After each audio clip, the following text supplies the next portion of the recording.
There it is. If you guys only knew Pop-out chat. half of everything. Oh boy. Oh my goodness. Hello, everyone. I daren't look. I daren't look now because it's going to Scared. depress me so much. Just think, oh, people don't love us anymore. They're not sending us any feedback.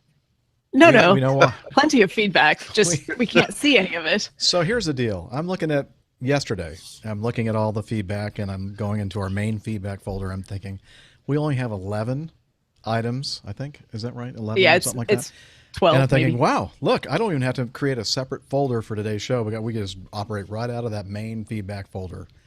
And I am getting, by the way, up-to-date current feedback in that folder from people using the Airline Pilot Guy app on their smartphones, smart devices, and people that use the Airline Pilot Guy website. The problem is that everybody that's sending in feedback via feedback@airlinepilotguy.com, you know, Like the main one of the main ways to well, send in basically what I feedback. say to do, yeah, use that email address. Well, it was going to that address, except that it normally forwards to my Gmail account, and that's the way I manage everything. And it forwards to the Evernote folder, but it's not forwarding. Hasn't been forwarding since, looks like, August 21st. Holy crap. Wow. So if you sent in feedback, we have Yeah. it. We love you. We're not ignoring you. We Wow, I have SpeakPipe messages. oh This is around the time of the total eclipse. yeah. And also that other interesting thing with the email. Do you remember? Interesting. Oh, yes, we The got all hack. those Where there was like all the like strange emails weird- coming from all over the place. no, the same one Yeah. over and over and over and over and over Yeah, again. that's Oh, right. that's We had right. we Yeah, did have that's an right. issue with that, and that's why I had to change some things to fix it. I think Fix you've it. filtered out. Apparently, I didn't quite fix it completely. So Life's a bitch. yeah, so I thought today was going Oops. to be heck. I thought it was going to be a really short show. By the way, Steph, I found some feedback would be good in today's news about British father and son who dazzle pilots with lasers in Spain facing £540,000 fine. Shall I stick it in the news folder? Yes. Yeah, why not? Yeah. Just drag Yeah. it over to the news. Like I said, We the don't only have thing any I've news. got is the stuff in Charlotte, which is not interesting at all. Just a little crash up on the ramp. That's all. Did it end up in Evernote at all? What I did? No. Yeah, what you sent? No. No, I didn't send it. I just sent you a text message. Oh, Although it was hilarious listening to it about it on the news this morning. I should save this for the show, but I'll tell you now. I'll probably recount it if you want. The newscaster's like, an aircraft that had just landed from, I think it was from Charleston, West Virginia, apparently collided with an on-the-ground vehicle, a tug. And he like had a question mark at the end of tug, like he didn't know if that's what it was called or not, which was pretty funny. yeah, So, I did see that, by the way. Yeah. And got the guys laying on the ground, and people are Yeah. attending to him. yeah. I mean, the guy went to the hospital, I think, the guy driving Yeah. the tug. So it wasn't just a little deal, but whoops. Wow. It was just funny the way the newscaster presented it this morning. Oh shoot. Okay, so let me download this piece of audio feedback that Stephanie sent me. I sent audio feedback. Hopefully the quality is listenable. I didn't have a Let's see. set of headphones or anything, so I'm going to put it over here. So sorry, s- everybody watching this on video. It's a complete mess, and we're not quite ready, obviously. see if you can find the one from Tillman too, because it's time sensitive now. Okay. Sorry, I it should bet have been has something to do with a meetup in Berlin. It does, I knew it. because I was looking for that like over the past week. I'm like, what the heck? Yeah, well, Yeah, that's something that I screwed up apparently. no, who knows? I blame the other guy. The It's one all sending my us all fault. it's all Data's Well, fault, actually. the guy that caused all the email to, I mean, we were getting. We'll explain what we were getting in the Airline Pilot Guy email back around the eclipse. I don't even remember what it actually. Yeah, it was right around the eclipse, but it was just like a form reply email that just kept coming through every like 3 to 5 minutes. Like, thank you for contacting our website. Will we, blah blah blah blah blah, something something, and it turned out to be from a legitimate guy, but we couldn't figure out if he got hacked, if we got hacked, like where the problem was, where this like feedback loop got created, because it just kept sending the same email. And he, I talked to him personally, and he's like, I have no idea, and he got in touch with his server and all of that, and I don't know if it ever actually got resolved, but we ended up changing a bunch of filters and trying to, because every 3 to 5 minutes it was an email with the same thing over and over and over and over again. It was really annoying. So I think that has a lot to do with whatever happened. Over 100 emails. Oh yeah, like, I would wake up in the morning with 100 emails from overnight. So we had a major issue with that, and so I thought I had fixed it. Apparently not. Shoot. And sorry, the bandwidth here. I'm having to use the hotspot on my phone because the hotel bandwidth is just poop. Stellar. Yeah. And I bet you it had something to do with the filters. I think it probably did.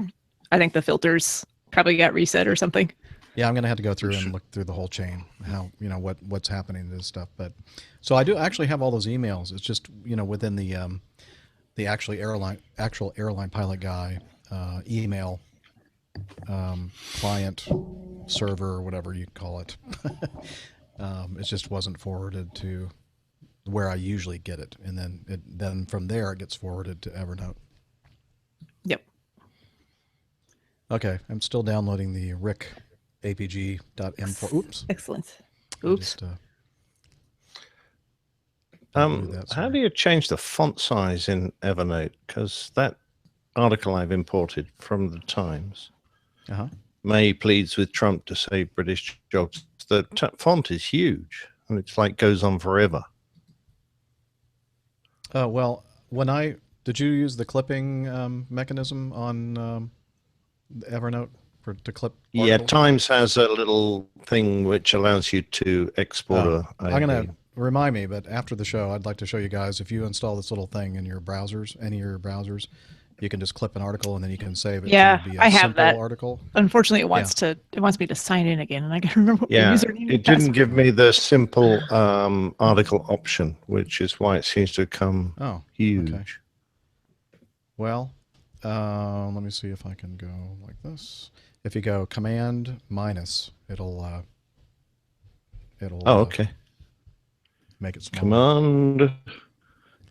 I command you to minus. Or Command hyphen. Oh, so I got it. Oh yeah, well done. Good or job. Command Good job. and Command minus. Command plus goes big. No, that's worked fine. Thank you, sir. Which was that easy in real life. Yeah. Well, so I put 2 here. bits of news in. Has no one else been able to find No, I've got them? mine here. Hold on. I'm just trying to figure out how to get it in there. That's what she said. Sorry. Wow. You've been on a roll the last couple of shows. I can't even help Dr. Steph. I know. I got to remember what I'm just always signed into Evernote, and I can't remember what my password is right now. So as soon as I remember that, I'll get just there. Send me the link, and then I'll take care of it. All right. You want me to send it to your? Yeah, I don't know. You can send it to through the however you want to send it, either email or text or whatever. I can get it. Okay, I'll text it Just to you. tell me where. That'll be easy. I'll text it to you. Hold on, that'll be easier. So the other thing, Jeff, is I've moved this article across to news. It's got a link in it with the full article. How do you open that link and embed it within Evernote? I mean, if you click on the link, it just opens in a... Yeah. What I do is I open it, it opens up in the browser, and then I use that Evernote web clipper okay. That's clever. to create another item. And then, again, I use the simple article, so it takes a lot of the crap out of it, out of the web page and style. And then in Evernote itself, then I merge the 2 pieces together. So I select the 2, and then I hit the merge command. Oh, right. Okay. Didn't know you could do that. Yes, that's what I've been doing. But I mean, I could just open up the, the article in the browser. Just trying to learn this stuff while I'm going along. Okay, yeah. Now, Lots of stuff. To merge, you presumably... Okay, so you use the shift and click both? No, not the shift, because then it'll select everything between the article selected and the last command one, so, command, yes. Or command. And Is then, that the French? Oh, I see. Merge.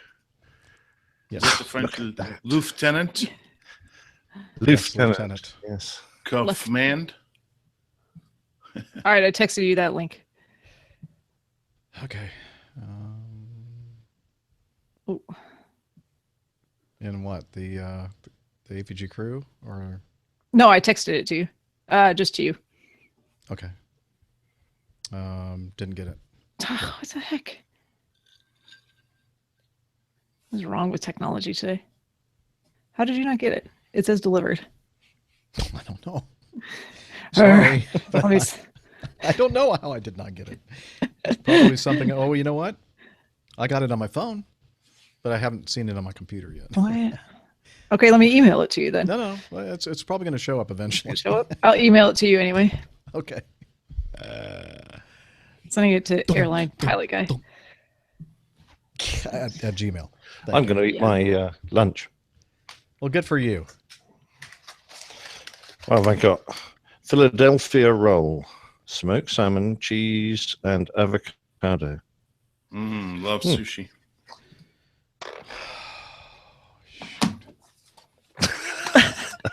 And then we were having troubles with Evernote as Evernote. well. And our I don't know what intro script was happened there. gone. I don't know what happened there. It was strange because you were like talking about all the trouble you were having with it. I'm like, it looks fine to me. And then I refreshed it and it was like, this note has been deleted. And it was replaced with whatever garbled one you were looking at before. And I was like, that's really bizarre. Yeah, it was it was a mess. It was going back to like show number 250 something or whatever. And I'm going, no, that's not the right one. All right, let me see here. Let me see if this is downloaded, the audio. Hey, I just got a text, received a text. No, that's email, actually. The email came before your text. All right. No, whatever. That's why I sent the email, because I figured it was never coming through. Okay. Right. I've given up on technology today. I'm over it. Okay. That's good. What I'm gonna do I gave up on technology many years ago because it just sucks. Now who's asking a nice question? Thomas. Thomas, the logo on Captain Knit's shirt is a birthday present. Now, I'm wearing it 2 shows in a row because I'm so chuffed with it. It's Adam Spink got me a birthday present. It's an RAF fighter pilot helmet with a red bear reflected in the visor, and it says Bear Hunter in sort of fake Cyrillic alphabet underneath. So awesome. There you go. I love it. That's good. Quite nice. Are we all having a good day, Jeff?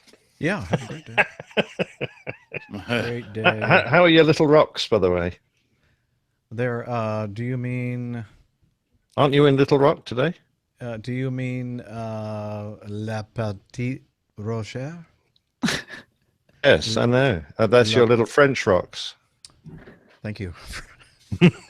It's kind of a personal thing that you're talking about. I'm not going to get involved in this hours. Yes, Little Rock derives its name from a small rock formation on the south bank of the Arkansas River called La Petite Rochère, meaning the Little Rock. La Petite Rochère. There we go. La Petite Rochère. La or le? L-A or L-E? L-E. Le. Le. Le. Le. Le Petit Rochère. Le. Le. Okay. Le Vlalé. Those are the articles in French. Yeah. Okay. How's the mic? Pick up my eating and make it sound really nice. Yes. Sounds crunchy. You should smack your lips around. Just put your lips together and blow. Jeff Helmuth said this is a train wreck. It is so far. Yeah, I would have to agree. Yeah, with him. Jeff, like you come over here and you see you do better yourself. Don't really do that, because you will show me how you can do it better yourself. It's just it's an idle threat that I'm making. Just an idle threat. And Jeff, you sound fine to me, but everyone seems to think that you're quiet compared to the rest of us. Yes, you are quiet. I had the volume set for you, and now Steph is screaming in one ear, and Dana in the other. I'm not saying anything. No. When your noise comes through, it's louder than Jeff. Is what I mean. Very good. I can turn my volume down. No, it's. Let me do something here. I need to change the gain, I guess. But I haven't ever. I mean, this is the normal thing I'm always using. The gain. I don't want to do it too high. Here. Is it any better now? Any better? Testing 1, 2, 3. Yeah. I don't know. It sounds the same to me. Oh. But you didn't sound quiet to me before. So I don't know what to tell you. But the folks on... It'll all be fixed in post. It's fine. Oh, man. Yeah, once he beats it into shape in post, it'll be fine. I don't know why. I mean, I haven't changed anything. It's the same setting that I always use. I don't know why it's so soft in... Oh, okay. There's a joke. I refrained. I tried to set myself up for that one. Okay, let me go over here. I got to do something. There are things you can do to resolve the soft volume. Let's see, feedback. No one came up with the movie reference. Put your lips together and blow. Which movie? No, does I that had something come from? entirely different in my head. Oh gosh, I do know, but I can't do. What movie is that from? And now they say you look a bit yellowish. I hope it's not jaundice. Me? Yeah. Jeff looks a bit yellowish. Anything else? Any other problems people want to complain about? I'm not saying it. I'm just repeating what's being said out there. I think everything is great. Everything is wonderful. Everything is fine. No problems. I don't believe Nothing you, to see here Stephanie. at all. Move along. I don't believe you. Okay, let me let me see if I can do something with the exposure.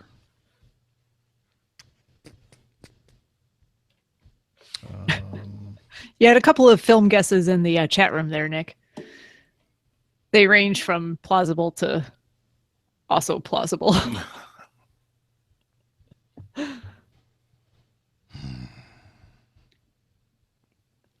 What would I do? Change the white balance, maybe? I think it's just your lamp in the room. It's fine. I can fix it. It's a podcast. Yeah, it's audio. It's audio. Who I cares? know, but we want to be as pleasant as possible for our nice folks in the chat room, if we can be. But it's just I'm making changes to the oh yeah, something must be not selected correctly in Hangout. No, it is. Let's see if this changes anything. Still kind of oh, I know what's going on. I know what's going on. I think Jeff got up to it too early this morning. I think he's been fake tanning. Yep. Yeah. Yeah, I think he's. Or he's about to audition for Oompa Loompa after this. It's a spray on tan. Yes. I think that's exactly what it is. Okay. Let me go here to auto. I still look really orange. I think you look even more orange. That's better. The other one was not good. Yeah. Yeah. That's because I had two separate apps trying to make changes to the color and saturation, and they were bumping into each other. I think that's why. Butting heads. Butting heads. Okay, so is that better, everyone? You I'm look not fine. looking at the chat room because you look fine. There are too many other things going on here. Okay, let me import this into Dropbox. I don't see it. Why is this so difficult today? I don't know. I'm just going to drink beer. Yes, I actually had a Goose IPA for lunch as well. You inspired me. And I've moved on to... Very nice. And you're actually supposed to eat food for lunch, Steph, not drink IPA. Liquid lunch is not encouraged. No. Condoned. Well, yeah, it might be condoned, but it's certainly not encouraged. I did also have tomato soup and a salad before I had the beer. Oh, okay. That's fair enough, I guess. Yeah. So, and then I had a beer, which was my second lunch. And now I'm on to my third lunch, which is Starbucks. And I have a feedback going on tonight, and I got that time pressure going on. Well, I'm sure they'll understand. They'll be watching, won't they? I hope so. I don't know. I don't think it's going to be many people. I think it's just going to be one guy. Oh. As far as I know, and his girlfriend. Okay. They can just drink. Yes. If you're meeting at a drinking establishment. The Flying Saucer. Yes, you'll be okay. That sounds familiar. So that's I wonder in there now. And let me see if I can see it over here. Oh, there it is. Boom. Import. Okay, now I need to go see if I can find the Tillman thing. Again, folks, sorry about this. I thought we were all ready to go. I was wrong. Yeah. Foolish man. I know, very foolish. When Got was a call from the Irish Mafia. is he breaking up just for me or for everybody? Everyone. No, for me. Ah, shit. No, you didn't break that then. You Yeah, I heard that loud. I heard that loud and clear. It's a family show. Is Julie doing something with the computer? There's band? nobody in this house. Oh, well, I don't know what's going on. And I just, you know what? I spoke to 18. I spent 47 minutes and I forget how many seconds on the phone yesterday with them because they had me set up to come out and put Uverse in. Mm-hmm. And the only reason why I even knew it is because I just went through all of them. I had a pile of mail about that tall. And I went through it and I saw they had sent me the summary of my changes. And so I looked at it and I said, well, what the hell do I need Uverse for? I've got DirecTV. So I called them up and I said, yeah, you scheduled to get Uverse. I said, well, doesn't my account show they have DirecTV? Yeah. Well, why would I need Uverse if I have DirecTV? So DirecTV is for your TV, though. Uverse is internet. Right, but they had me set up Uverse TV for channels, for cable. Oh, that's that doesn't make any sense. Exactly. No. So they took that away, and I'm on AT&T's best plan, which is the Uverse 25, which is 25 upload and minimum 5 down. I mean, 25 download and 5 minimum upload. But yet I'm breaking up. I don't get it. They just say that's what you're probably going to get, but that's not really what you get. Yeah, well, I've heard that from a lot of people in my life. They're all shysters out there. That's all I can say. I don't know. Just a quick question: are we going to get any more feedback, Jeff? What? Or is that it? Is what's in the feedback? Well, you know what? So I'm looking at all this feedback. And so what we'll do is when we run through the feedback that I already have in the feedback folder, then I'm going to go over here to this thing. You're not going to see it unless I can. Hang on a second. Let me see if I can group these things and just send them all. Not all of them forward. And you have 250 new messages. Yes. It says I have 58. Okay. It'll take like half an hour for my internet to be able to sync all that. So you know what we're going to do? Just pick this is what I'll do. I'll just look at it myself from here. And that's a better idea. Yeah. And then, apart from that, your bandwidth's going to suddenly disappear for like half an hour. And then I'm going to have to in the time between now and the next show, I'm going to have to try to recover from this as best we can. I probably sound like an idiot, but I have no idea. You and I, Jeff, going to have to get together how I can get to see all this. I don't get any emails or anything. So I have no idea where the feedback folder is. It's in Evernote. You've got Evernote, haven't you? All right, don't you have Evernote open? I don't have an Evernote, no. You don't see I'm in Evernote web. Okay, look on your left column. What do you see? What notebooks do you see? I see new note, new meeting note, search, work chat, shortcuts, notes, notebooks, and tags. Okay, under notebooks, what do you see? I see news, and then recent notebooks, and then I see personal notebooks, and that's it. Yeah, and then no feedback. No feedback. Not as like a asterisk feedback. Let's see. Oh, you know what? I know why. You haven't shared it with him. Shh! Don't tell him that. Shh. Okay, fair enough. I see. Now I'm sitting here feeling like an idiot because I can't figure it out. You guys. Oh, you idiot! Why can't you see it? Yeah, come on. What's the matter with you, Dana? Stupid. What is wrong with you? What the hell? What am I doing wrong? I mean, I know I'm a technological idiot, but in this case, it was not your fault. It was my fault. I've been vindicated for once. Refresh everything and see if you see it there. All right, let's see if I can.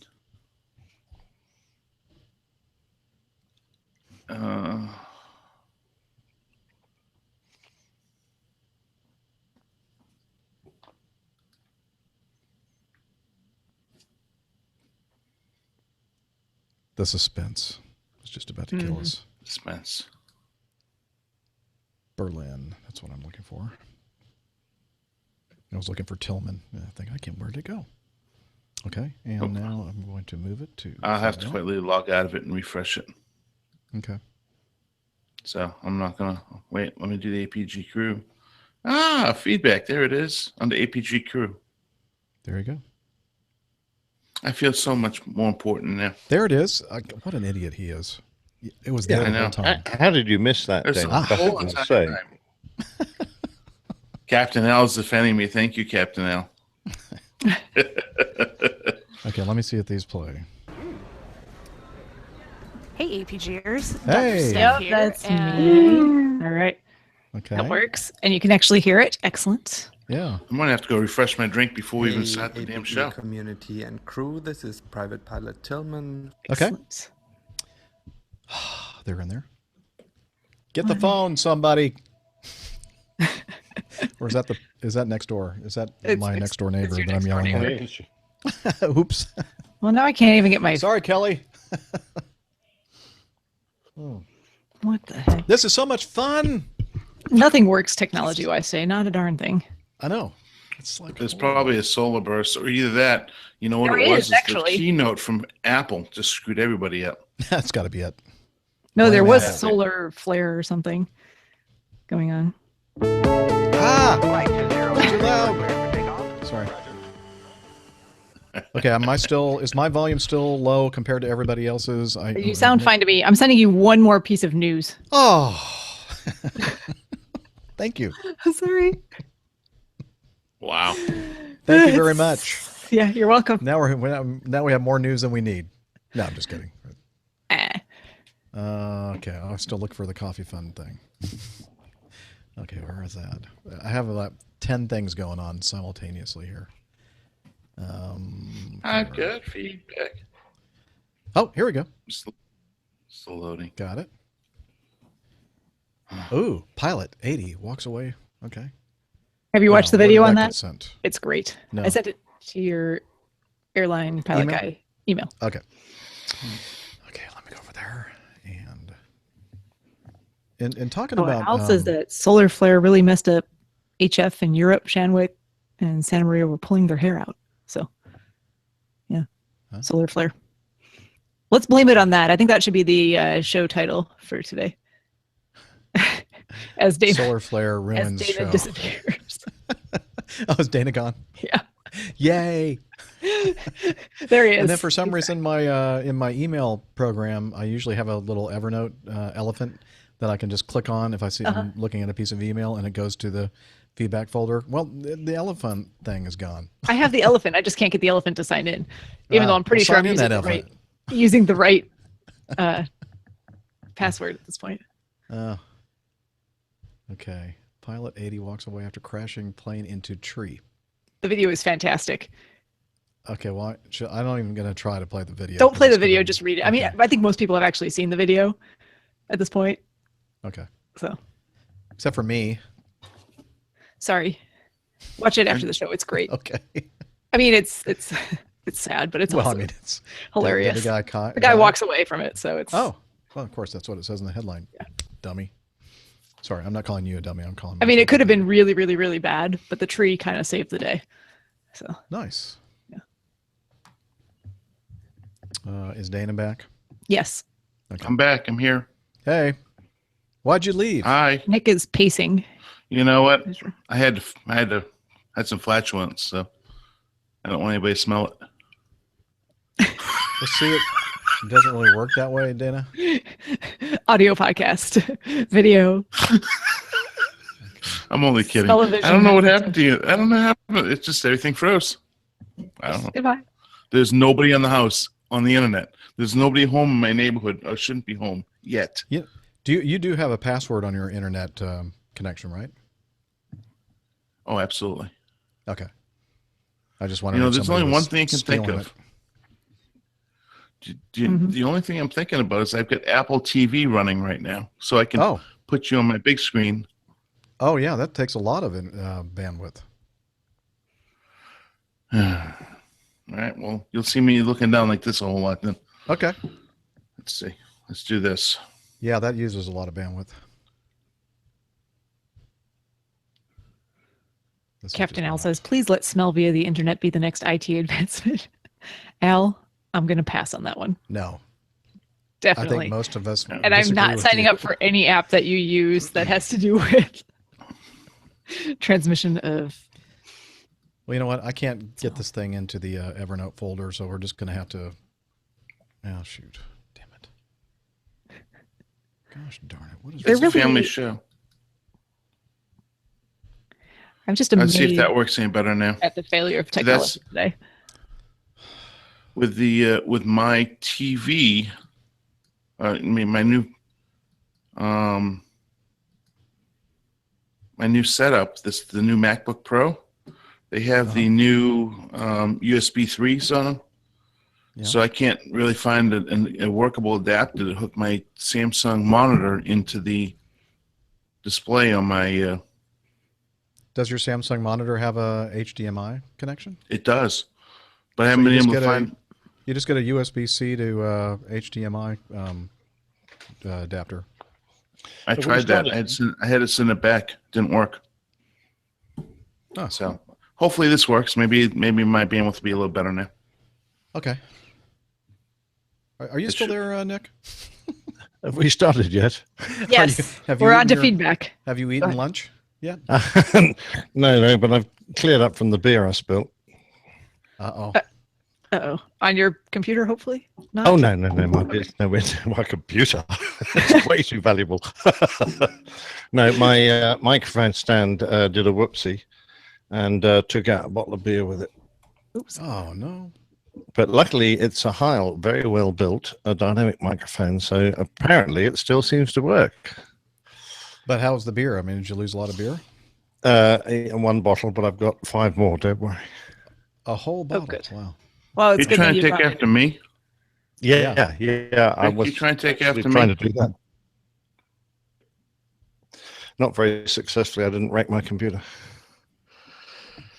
Thank God. Okay. I think we're just going to go ahead and we're just going to work with what we have here and just go. And I don't know. This is going to. I think you're going to be a little late for the meetup. Maybe. Let's see. It's 3:30. It starts at 6, so 2.5 hours. Perfect. That's right. Yeah. Okay. Guys, say something. Hello. Hi. Good. Howdy doody. And okay. Recording? Yes. I am recording. That's why I had you make noise. So I just want to make sure that that was coming through on the track. Okay. How do I find everything else? Hello? What was that? I don't know, but don't ask. Only one of my ears works now. What was that noise? It sounded like a microphone. I think it was a chair. It was a microphone boom, and then there was like a chair. Something that squeaking. Dana's doing, I think. What are you doing, Dana? I'm doing nothing. I'm just sitting in my damn chair. I'm doing nothing. Well, something's making a lot of noise. Is it this? Is it that? No. I'm not even rocking. It was like a... Did you put your arm down on the table? That's it. Yes. Whatever that is. Yeah. Yep. Don't do Okay, that. I won't do. I'm gonna sit here like a statue. Or Sit you know under- what? If you need to make that noise, just mute yourself. Like if Oh, you're that's what ends up happening. And half the time when I go to say something, I realize halfway through my conversation, you guys aren't responding because I'm still on mute. Well, so you have to remember to unmute. I'm getting old, Jeff. We'll just go. Unmute. Okay, here we go. I'm afraid to start, really. Where is my note? Oh, of course, I don't have complete notes either. Okay. That's right. Doesn't matter. Airline Pilot Guy, episode 289. Flight 209, you are cleared for takeoff. Roger.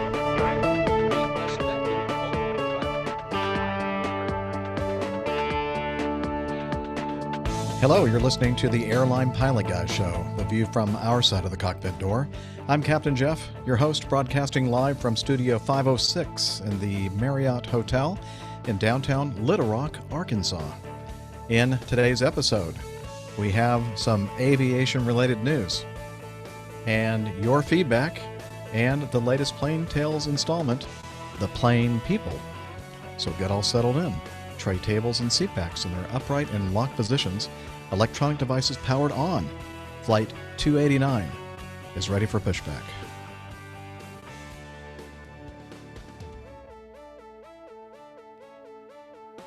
Hello, once again, to the Airline Pilot Guy Show, and welcome to the Airline Pilot Guy Show. I'm Captain Jeff, a captain for a major U.S. legacy carrier, and I'm on a layover right now, day 2 of a 3-day trip in Little Rock, Arkansas.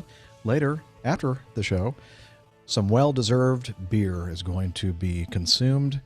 I'm going to be meeting up with Landon and hopefully you, if you're in the Little Rock area. And joining me as well, we have an Airbus wide-body captain. I don't know why I can't say that. Wide-body captain for a major European carrier. Who's a professional photographer, used to be just a you-know-what hot fighter pilot for the Royal Air Force and the Royal Australian Air Force, Captain Nick Anderson. Hello, Jeff. Something's gone drastically wrong with my audio. What's going on? Just when the show started, my earphones cut out and the loudspeakers on the iMac kicked off. So I don't know what's happening. We're going to have to edit this out. Is this mic on? Yeah. Yeah, well, I'm not getting anything through my earphones. What are you plugged into? I'm plugged into the H5. Okay. And for some reason, it's just, even though H5 is selected everywhere, it's suddenly decided to throw a furf. Huh. That's very odd. strange. You could always... output 8.5? Never mind. I'm not going to troubleshoot this. I'm not sure exactly how to fix that. H5. No, everything's selected to it, so I just don't understand that. What should I do? Leave the hangout and come back? You think? Because you're going to get feedback through these speakers and this mic. Okay, yeah, why not? Okay. Bye. Bye. I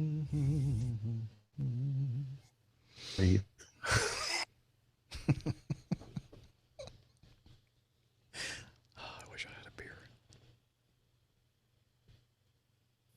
I'm drinking water. I'm trying to be healthier. That'll last for 10 minutes. Does this mean that we're starting the show over again in a second? Oh, yeah, that's what that means. Okay. Oh, yeah. I'm going to go get a glass of water, too, because I'm going to... Go get whatever you need. After a certain point, really you just thought that kinda this thing was going to last me for, like, the good first half of the show, and I'd be... No. Nah. Jeez. See that? That's melted glass of ice. It's almost gone. Okay. Pace yourself.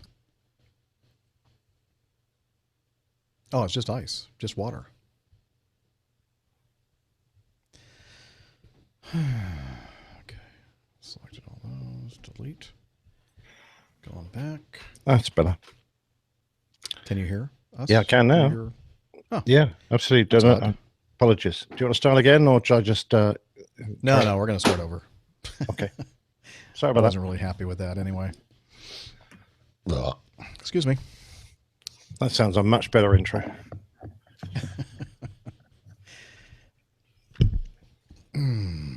Well, fortunately, I found there's at least one glass of wine in here. You like my nice bottle topper? Oh, I love that. Very nice. Yes. Very cool. I got that and a water. Chateau Saint There Michel. you go. Cabernet Sauvignon, Nice. 2014. It's very nice. Oh, sounds good. I'll save that for just a little bit. Okay. Anyway, Steph should come first, not me. I thought I had time to fix it, you see. I was all ready to go, and then Nick was like, deer in the headlights, like, Oh, you know what? I just thought he was surprised. I don't know why I went to Nick first. I'm sorry. I'm just all discombobulated. Sorry. Okay, let's see. Wait a minute. You need the recombobulation zone at Milwaukee. Please. To collect your- Recombobulation. Okay. I'm there now. Airline Pilot Guy, episode 2. Nope. Let me make sure this is recording. I remembered, though. Airline Pilot Guy, episode 289. Flight 209, are you clear for takeoff? Roger.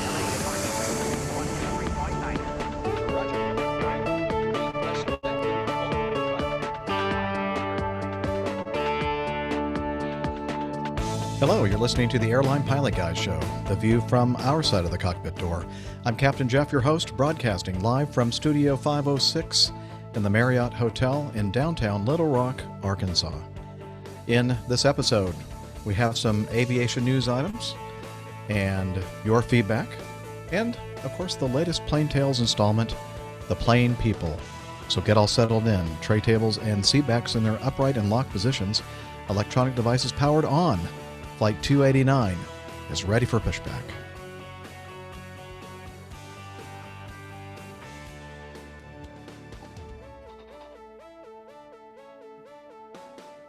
Hello and welcome to the Airline Pilot Guy Show. It's an aviation podcast where we talk mostly airline-related stuff. You know, airline pilot guy. And I'm a captain for a major U.S. carrier. And joining me, we have a doctor of physiatry, marathon runner, skydiver, and winner of the swimsuit competition in the Miss World 2017 pageant, the wonderful, lovely Dr. Steph. Aw, thank you very much, Captain Jeff. Wonderful to be back with you guys. I missed you guys last week. And was I even here the week before that? I can't remember now. I feel like it's been a long time since I've seen y'all. I think you were with us a little bit on that previous show. Yeah. Well, sometimes I fly airplanes too, but just on the side. Oh, I for forgot fun. to mention that part too. Yeah, all that's right. why she's here, because she's a There's pilot, a commercial many- multi-engine instrument-rated pilot. There we go. The rest of that is all lies. You can forget the rest of it. Well, no, you no, did no, you're a Dave- marathon runner. Yes, yeah? yes. I'm not so sure And a about the doctor. doctor part. Oh, just kidding. Yes, definitely a doctor. Wait a minute. Wait a minute. It was the swimsuit edition that I wasn't sure about. So there we go. Well, I don't know. Look for that Honorary. in the future. So, but glad to be back Right, with you guys. Looking forward to a wonderful show this afternoon. Oh, you're not. Come on. Let's be honest. Always. Okay, also joining us from, well, normally across the pond, but he's with us over in Long Island on a layover. He is a captain for a major European carrier, a wide-body captain on the Airbus 340 and 330 jets. And he was formerly a Royal Air Force and Royal Australian Air Force fighter pilot, professional photographer, and so much more. Captain Nick Anderson. Hi there, Jeff. That intro is getting a bit long. You're going to have to cut some of that stuff out. I'll edit it out in post. Good idea. Lovely to be back on the show. Great to see you. Great to see Steph, and I can see Dana hiding in the corner to come next. Hi, Dana. So yeah, I'm looking forward to a great show. It can only go uphill from here. Is that right? That is true. That is true. And speaking of going uphill, last but certainly not least, we have a former regional jet pilot, now a major airline captain, Captain Dana Colton. I'm sorry. Wow. I hope that was the internet skipping there. No, Good afternoon. It was my brain skipping. Good afternoon. Great to be back yet once again. Sorry I missed the show last week, but some people have to work to make a living, so looking forward to another great show. Yes. I see the reaction. Yeah. Have you seen my schedule? What are you talking about? Exactly. Well, that's why I'm kind of making fun of it, to be honest with you. Okay. So, yeah, looking for another great show. We're glad we get it kicked off here. Yeah, finally. And thank you for having me once again. Oh, it's great to have you, Dana. That's what she said. Yeah. So this is all, if you're listening to the audio podcast, audio only, and most of you, that's the way you hear our show, you're about to be made aware of the fact that we have been trying to do this show now for, I don't know, an hour. More than an hour? Yeah. It was like 68 minutes, I think. So it's not unusual for us to be plagued with technical difficulties, but today is just set a record for technical difficulties, and one of the biggest technical difficulties that was just discovered today, just right before the show, is the fact that, well, Steph sent me some feedback, some audio feedback, and she said, well, did you get the feedback from Tillman too? I said, no. I look in the feedback folder. We only have like 11 pieces of feedback. I'm thinking, this is awesome. We're going to be actually caught up. And then she said, well, something, and then I thought, something doesn't seem right. So I went and logged into the direct access to my feedback email, and I learned that many of you had sent email going all the way back into the latter part of August, and I didn't realize that you had done that, and that's why we didn't have a lot of feedback in the feedback folders, because it just wasn't getting forwarded to where it was supposed to be forwarded. So I do apologize for that, and we're going to do our best. As Steph said, Jeff, I think you might have to do a feedback extra show.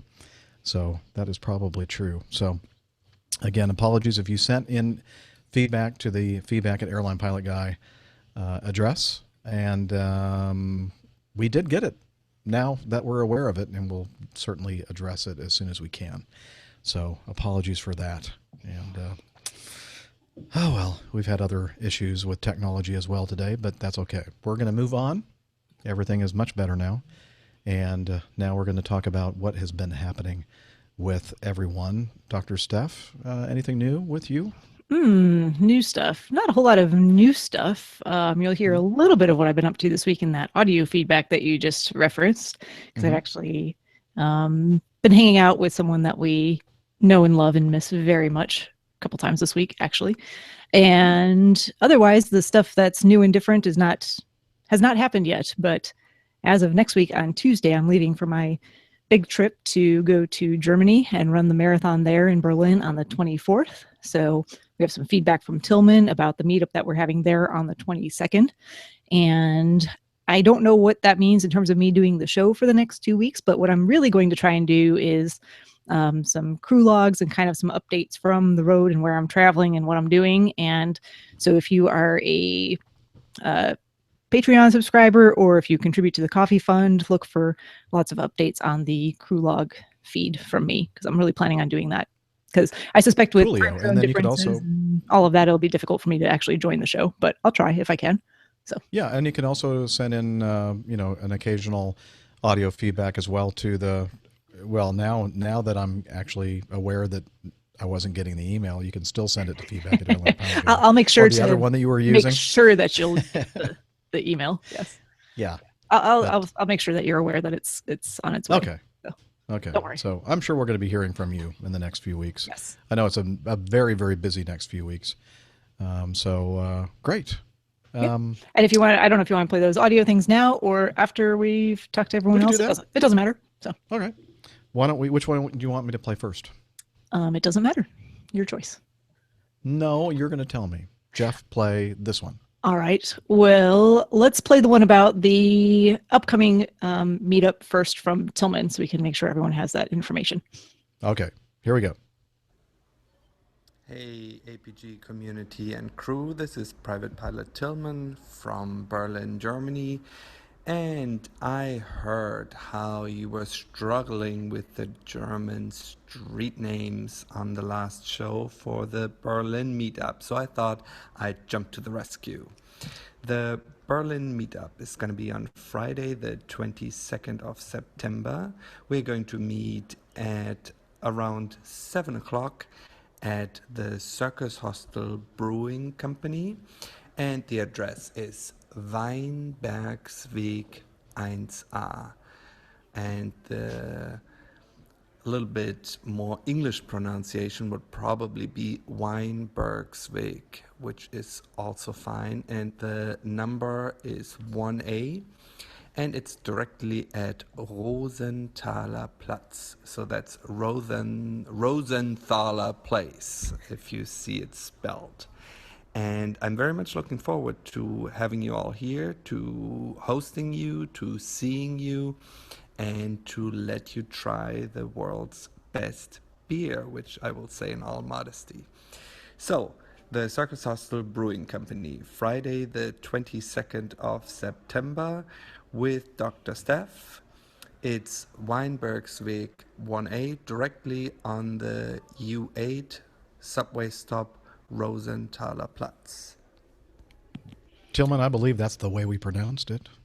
If you I didn't even make an attempt, actually. I know you didn't. It was wow. Because I saw the I can't even say it, but the one that starts with a W, and I said, nope, there's no chance I'm going to say that correct. Huh? That was so American of you. Yeah, I know, right? I'm going to have to go back and listen to that show to find out what I actually said, because I don't think I said that. You said you it referenced the close. Rosen something plots. So Rosenthaler. I'm still messing it up. Because I was made fun of from last time I was on the show that I didn't listen. I listened to 3 shows today. So, yeah, you were very close, Nick. It was very Yes, very it was close. very close, if I recall correctly. Yes, So. it was. But yeah, Well, I'm really. For us English speakers, I was probably close. I think for Tillman, probably was it cringing. You were there until 6 years old, was it, Nick? That you said? Oh, I was when I was 6. I was there for a couple of years. Yeah. Okay. So, all right. Yeah.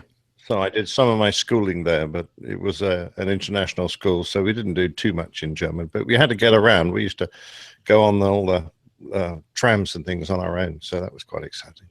Awesome. Well, I will say I know there's going to be at least several of you from the community over in Europe that are confirmed and coming. So I'm very much looking forward to that. And if you are planning on coming in, we haven't heard from you, send me a message on Twitter, perhaps, at Dr. Steph Plum, and that way I'll know to be on the lookout for you when you get there. But I'm sure you'll find us just fine. So after Tillman's wonderful direction. So really looking forward to that. It's going to be an awesome couple of weeks, and I'll miss you guys on the show if I don't manage to make it on, but look for lots of content from me nonetheless. And if you want to know what I've been up to this week, you can play that second piece of feedback. Okay, here we go. Hey APGers, Dr. Steph here, and I might be the luckiest person in the world because this week I've seen, oh dear, he's making a mess of things already. Our long lost friend, Miami Rick, not once, but twice. So I'm going to pass it over to him so he can give you a little update on what is going on. He just dropped all of his luggage all over the floor, but we're all good to go now, so take it away. Hey everybody, so my suitcase here is a little center gravity is a little high, so it just went, all over the place. But I picked it up, but I'm used to it by now. It's like I've got, a suitcase, a flight bag, a backpack, a bird cage, a lamp, 2 umbrellas. So, so it's a lot of stuff I got to carry around. But anyway, hanging out with Dr. Steph and Charlotte. We just had some yummy lunch. Dr. Steph's lunch was liquid. Mine was a steak. It was good stuff. Now we're having some Starbucks. Talking before Dr. Steph heads back and records another episode of the fantastic Airline Pilot Guy podcast. I'm on my way to Huntsville, Alabama. Woohoo! And going to it's gonna be interesting because I'm gonna do a Huntsville to Miami flight, and I lay over in Miami, which is it's interesting actually. It's going to be kind of weird to kind of see that place after Irma, which I escaped and gave the finger to last week. Yeah, it was an interesting situation. But anyway, so I'm going to go down there. I'm going to be there for a day and then head over to Amsterdam. And that's going to be good. That's going to be cool, too, because it's going to be the first time I go back there since flying for Acme South. So I'm looking for some crazy crosswinds. So for my landing on 18 left or 36 right or whatever the runways I forget. So hopefully it'll be some interesting, winds. This and then after that, in fact, all of us were available. Apparently I'm sitting there for 4 days, which I doubt. That never happens in the lives of a freight dog. On the phone. They'll probably send me down to the Middle East somewhere and then back through Amsterdam, and then I end up in Hong Kong. And then at the end of this long trek around the world, I'll be back in, I don't know, I think like 2 weeks, just shy of 3 weeks, as usual. But that's it. I hope everybody's doing good. Keep following all of us on Twitter. Okay, look, I know I'm gonna get gripe from all of you because I haven't recorded any crew logs, and every time I think of doing one, I just forget to do it.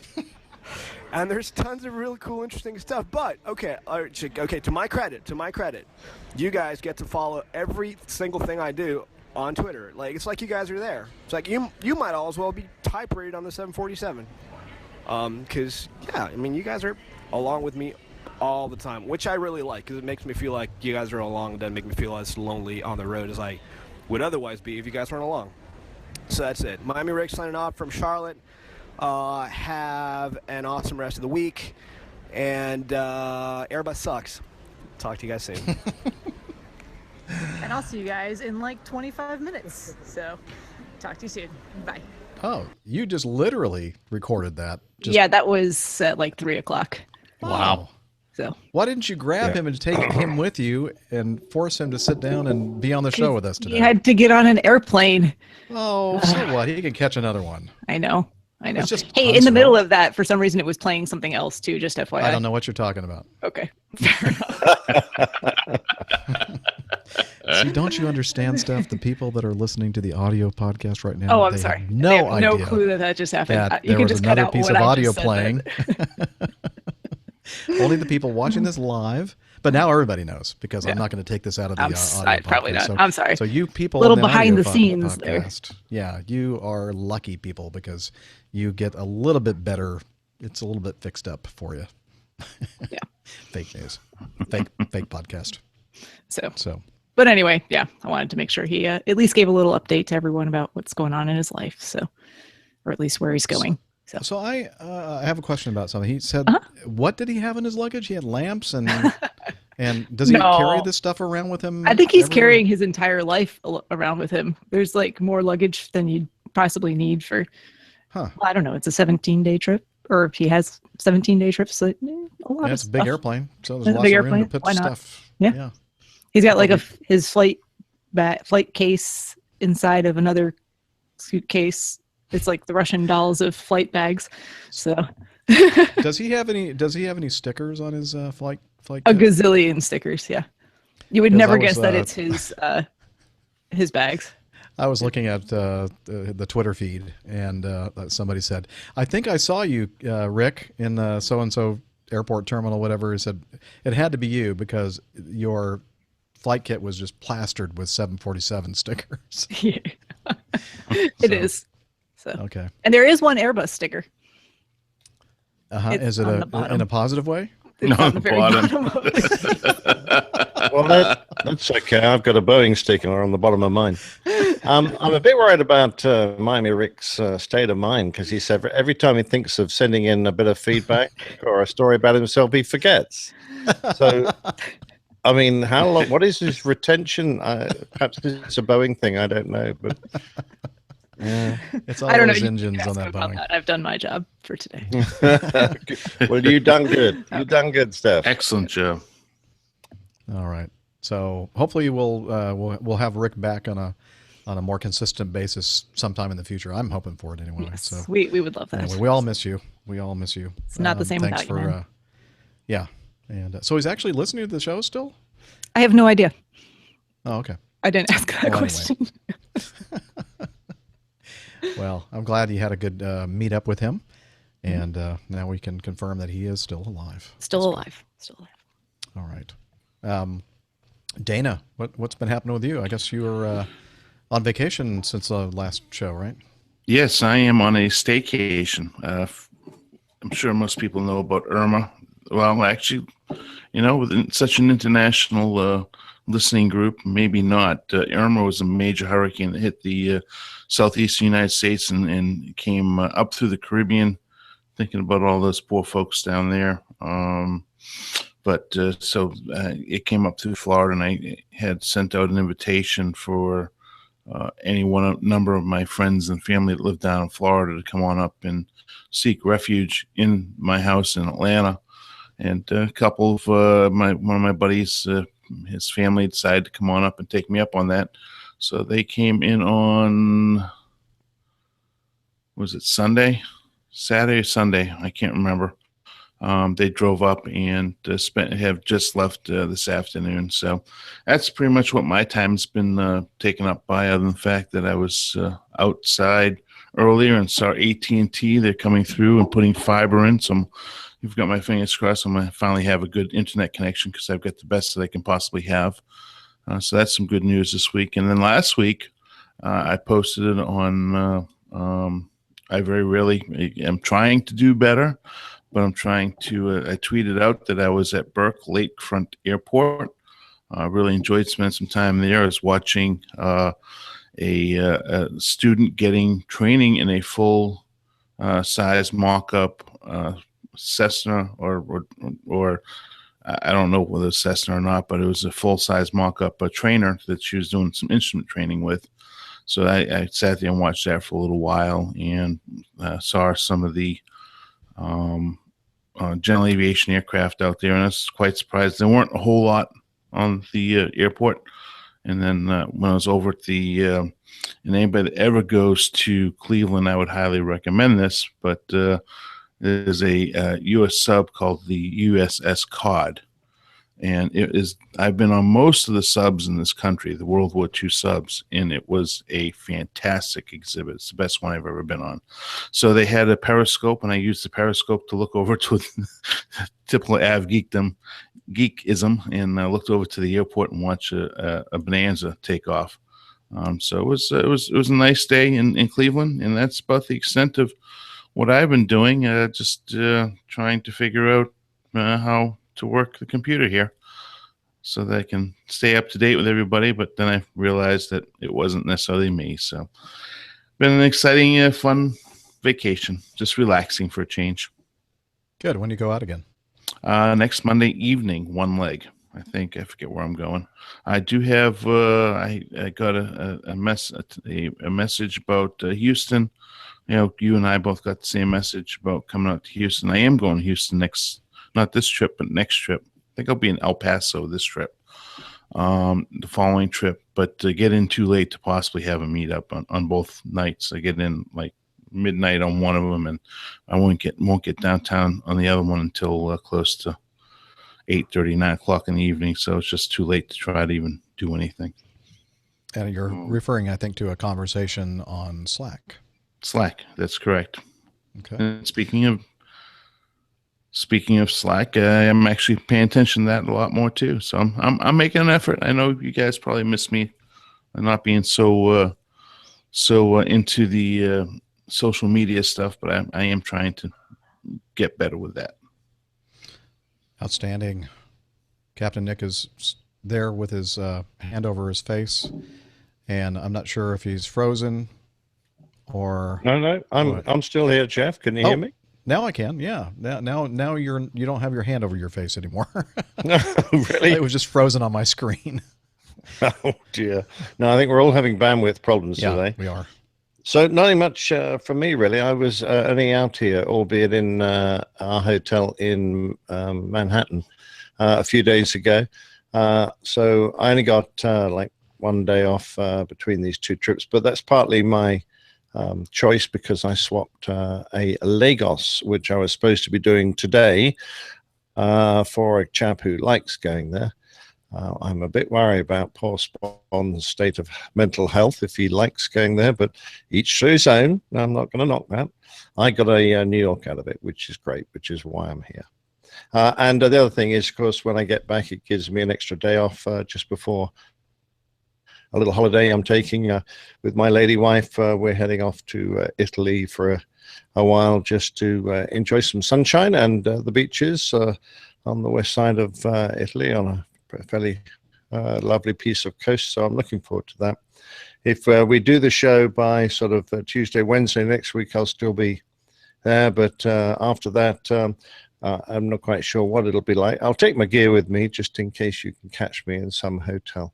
Excellent. But I'll certainly keep everyone advised as to what's going on the odd Twitter feed and by perhaps a crew log. And should get back on the 28th. So that's Thursday, 28th. And then a couple more days off and back to work. And the whole of next month for me is standby, which for me means I don't know where I'm going to be or when I'm going to be for a whole month. So that's kind of up in the air. Although I do know there are some guys in the UK hoping to arrange a meetup in the UK, which is kind of a bit of a rare occurrence since almost all the meetups I do are down road. And they're saying, well, you live in England. Come on, let's have a UK meetup. So there might be something happening on the weekend, 28th, 29th of October, perhaps down at Goodwood. More news, Goodwood Airport. More news about that as we get closer. I'm letting them organize it. So I'm sure they'll be putting something out before too long once we've confirmed details. Did you say Goodwood? That's what she said. Yes, there's a very nice airfield there, and it's near quite a famous race course. And there's always a very large annual event called something of speed. Goodwood, yeah, all one word. Festival of Speed, that's right. And they get a lot of racing cars and hill climbers and vintage vehicles and things, as well as an air show there every year. So, and what's more, when I am down at nearby city of Chichester doing my, lawn bowling, they fly Spitfires out of Goodwood regularly with the two-seaters. So they've got someone in the back seat paying probably quite a stiff price, but probably worth it to get a flight in the back of a Spitfire there. Always coming over Chichester. Looks great. Sounds fantastic. That'll be fun. Oh, yeah. Excellent. Well, let's see. Catching up with me, I've been flying pretty much. Let's see. I'm on day number 5 of 6. Started off on Sunday through Tuesday and then Wednesday through Friday. And yeah, that's about it. We're going to have a meetup here in Little Rock. As I mentioned at the very beginning, Landon is driving all the way up from Dallas. I'm sure it's not just to be meeting up with me here at the Flying Saucer. And he and his girlfriend are going to meet up with me after the show today. And I'm looking forward to that. And then also on Saturday, day after tomorrow, I guess. Today's Thursday, right? Yeah. We are planning on getting back together over at the Scofflaw Brewing Company inside the perimeter in Atlanta for they're having their 1-year anniversary. I think we've mentioned it a time or two on the show. And if you're following or you're part of the Slack group, you'll see under the Meetups channel that Steve and Ivy had put in something about that. So we're planning on meeting up again at the Scofflaw Brewing Company at 2 o'clock on Saturday. So if you're in the Atlanta area and you want to join us, please do.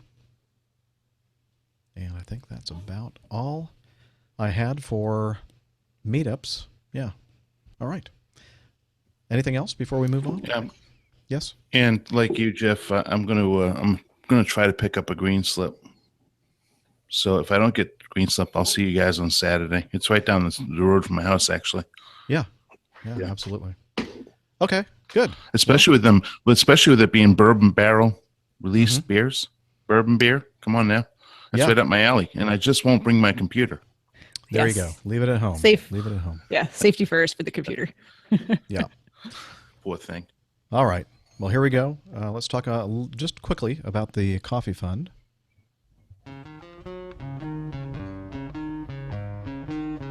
Johnny, how much more coffee? No thanks. I love coffee. I love tea. I love the Java Jive and it loves me.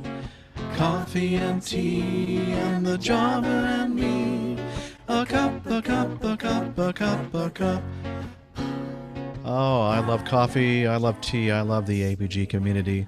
And if you love it as well and you want to support it financially, please head over to airlinepilotguy.com/coffee. A couple different ways that you can participate in the coffee fund. And the first is the coffee fund classic method, basically a PayPal donation. A one-time or couple-time or recurring donation is possible over there. And since the last show, we have Mark Andre Talbot, Walter Simpson, Alex Stroud, Christopher Marsh, and Garrett Lowe. They all use the Coffee Fund Classic method to contribute to the show. Again, remember, if you need the money for food and clothing and shelter and flying lessons, please don't send any to us here at the Airline Pilot Guy Show. But if you are someone who just has so much money they don't know what to do with it, please consider joining the Coffee Fund cadre. And let's see, since the last show, we don't have any new patrons. That's okay. So we have a bunch of you fine folks over there, patrons of the show via patreon.com. If you want to check out both of those things, head over to airlinepilotguy.com/coffee. And again, as always, we really appreciate your donations. All right. With that, I think now is time for us to head over to the news. Stand by for news.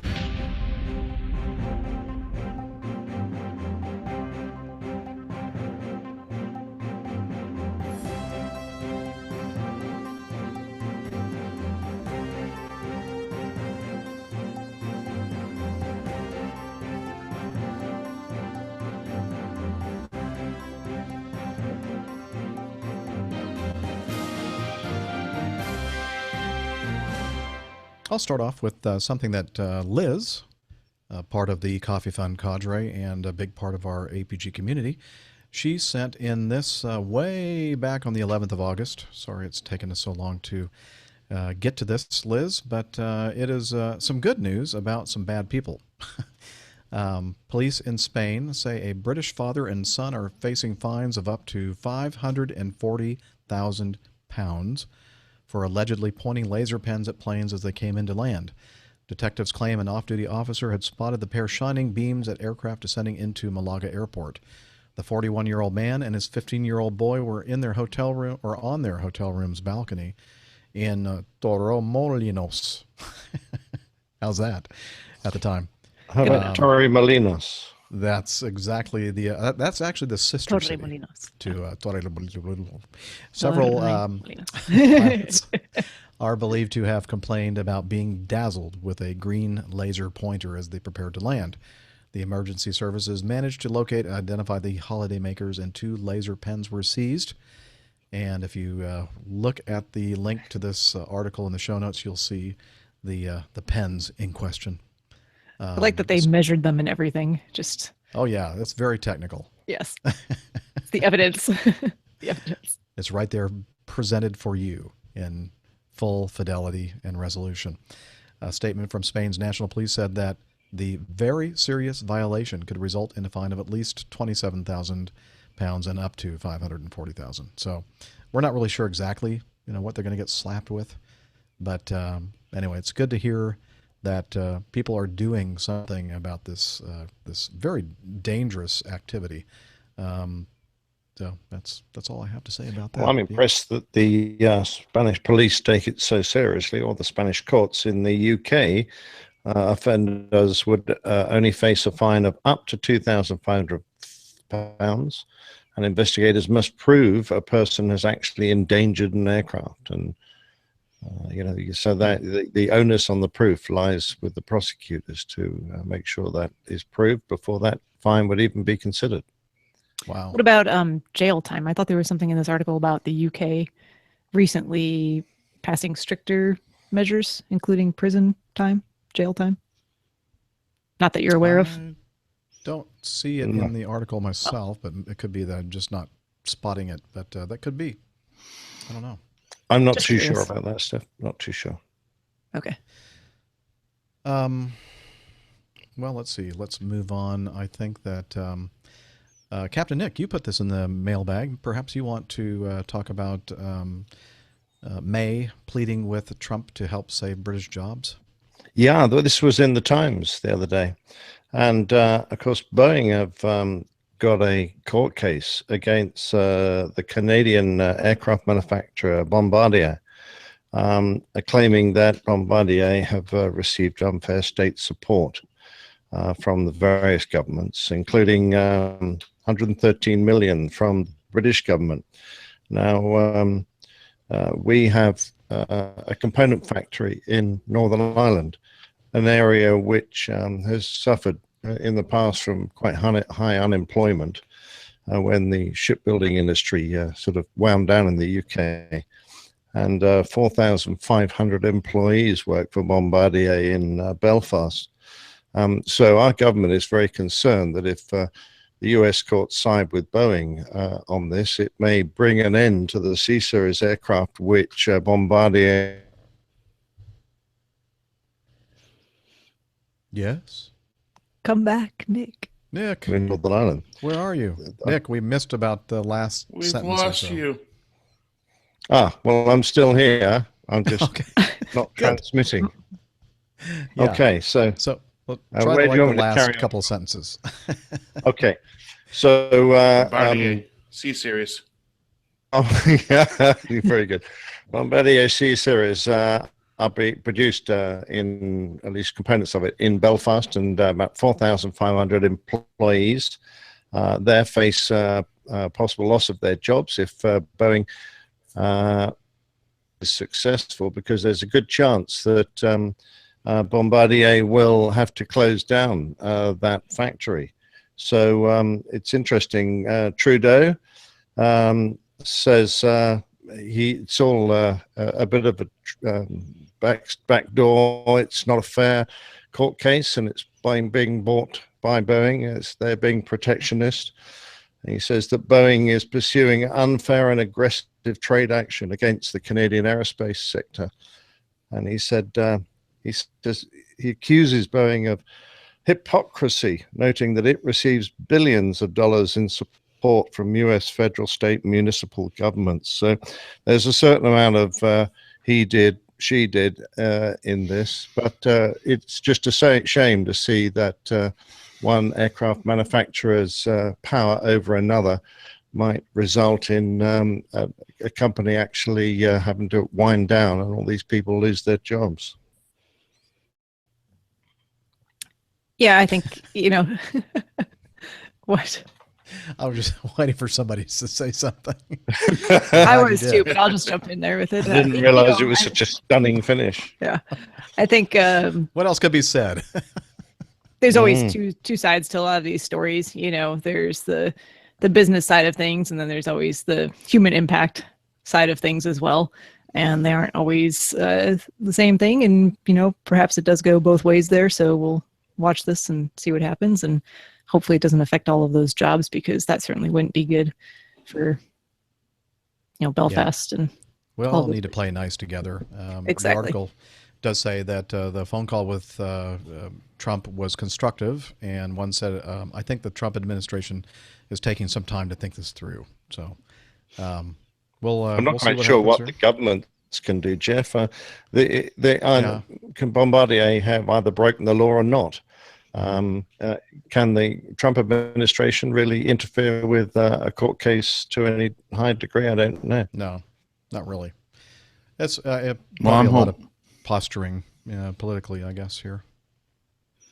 Well, I'm hoping I don't have to learn how to speak French or Boeing. So as long as the C series is still on par for delivery, then that's what I think I'm going to end up going to. You need to learn Canadian because I know Canadian.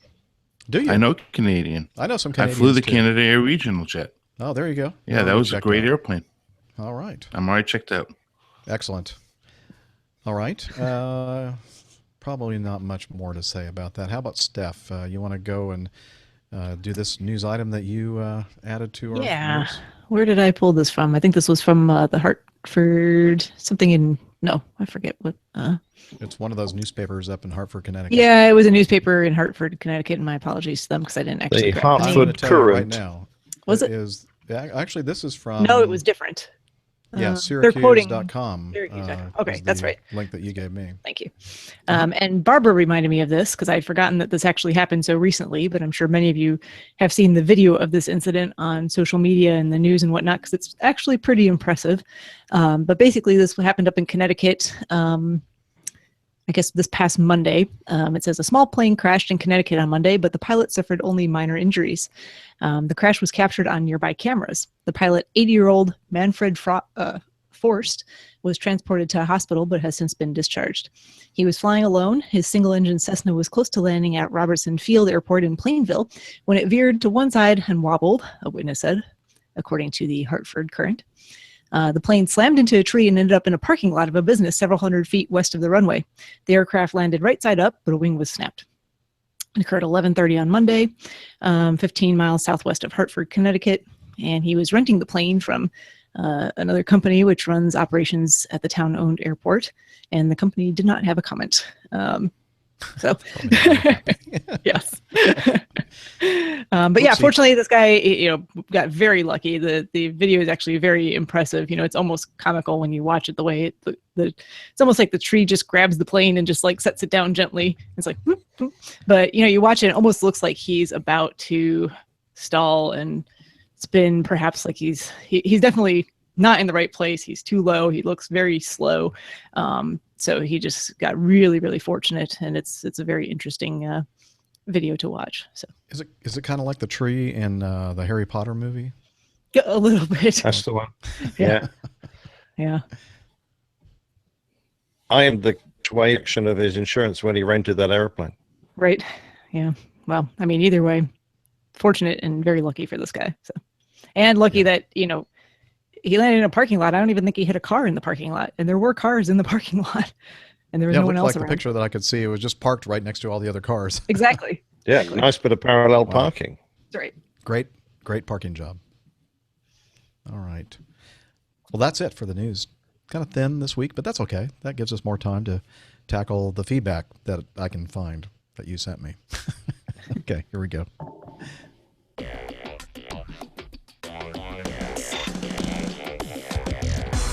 Captain, incoming message. I probably won't be the first to say this, but I will add to my feeling that this is probably one of the worst shows ever. Okay. Wow. Speak for yourself, Jeff. Yeah. Okay. Wow. That has nothing to do with you all. It's me. okay. Let's see. Again, you're ruining it for the people who are just listening. They have no idea. Oh, I think they sense it. They have a sense. Let's see. This is from Jan, the man, out in Northern California. I believe Nick has met Jan at least once. Perhaps. Absolutely. I've got his T-shirt in my suitcase. Well, you should give it back to him. Does he know you took it from him? No, but he is a policeman, so I ought to be careful. You should, yes. I wanted to thank you for getting to my feedback in the last show. Of course, it wasn't the last show. It was one of the previous shows. Was it too soon for underhanded compliments? I will work on my delivery. Oh, I think he was being sarcastic. Sorry. I had asked a question that you all did not have time to address. I think that many of the older listeners might benefit from the conversation. Being 49 and nearing potential retirement from my current job, I'm considering a move to the regionals. I have the pilot in command time and meet the other requirements. I wanted to spur the discussion about older folks making this late life career change and get any feedback from the many years of experience the APG crew has in the industry. I will look forward to the conversation. Thanks again for all you do. We'll continue to waste 3 hours per week in hopes of finding nirvana. Well, good luck with that, Jan.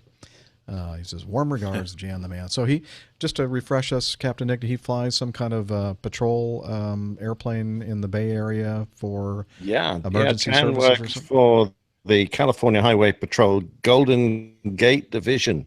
Okay. And he flies something like a caravan. It's I think it's an Australian aircraft called the Gipper or the Gipper. Gipper, yeah, that's right.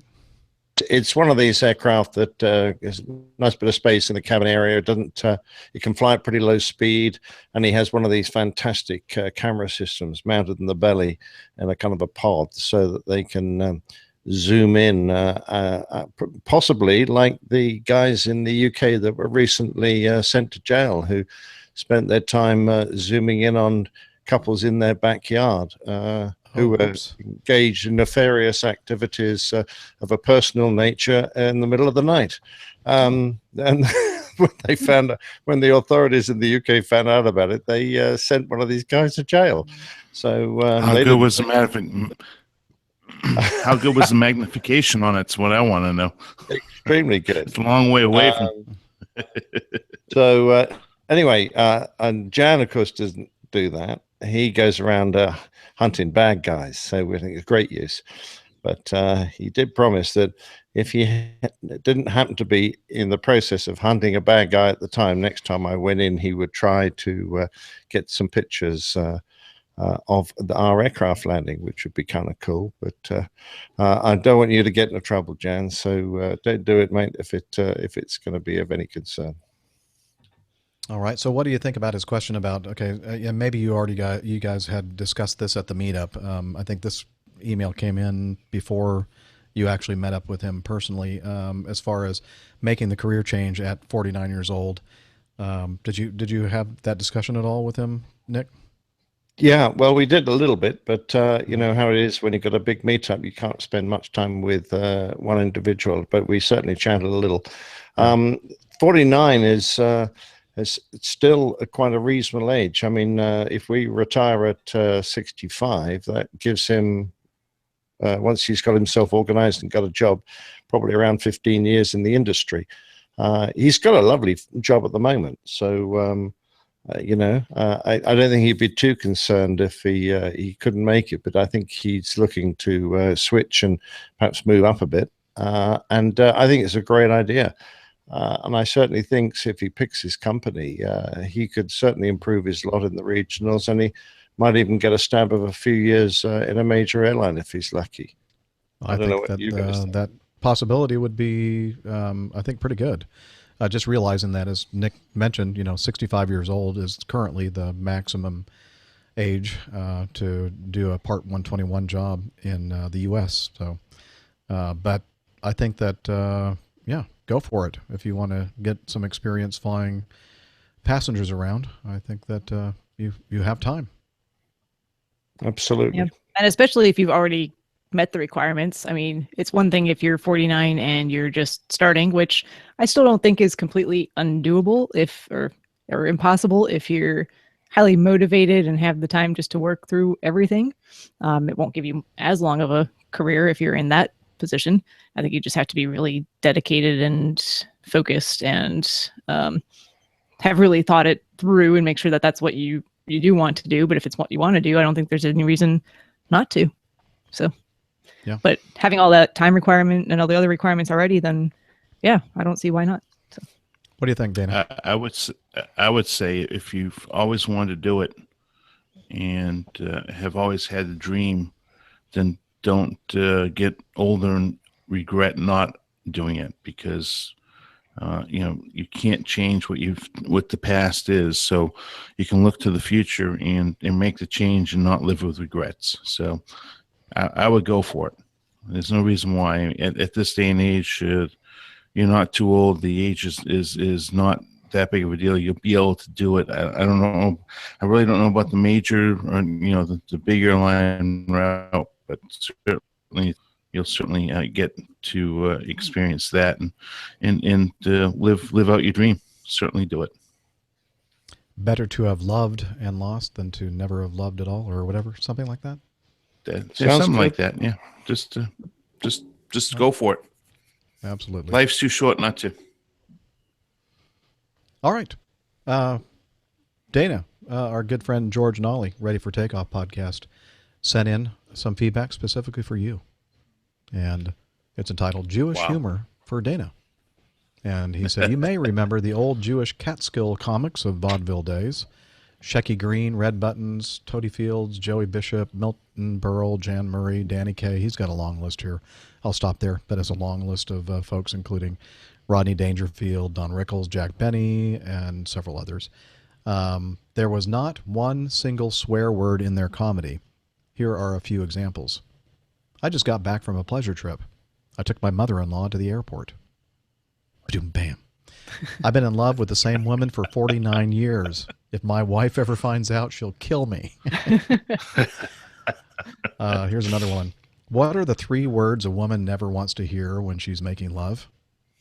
Honey, I'm home. Anyway.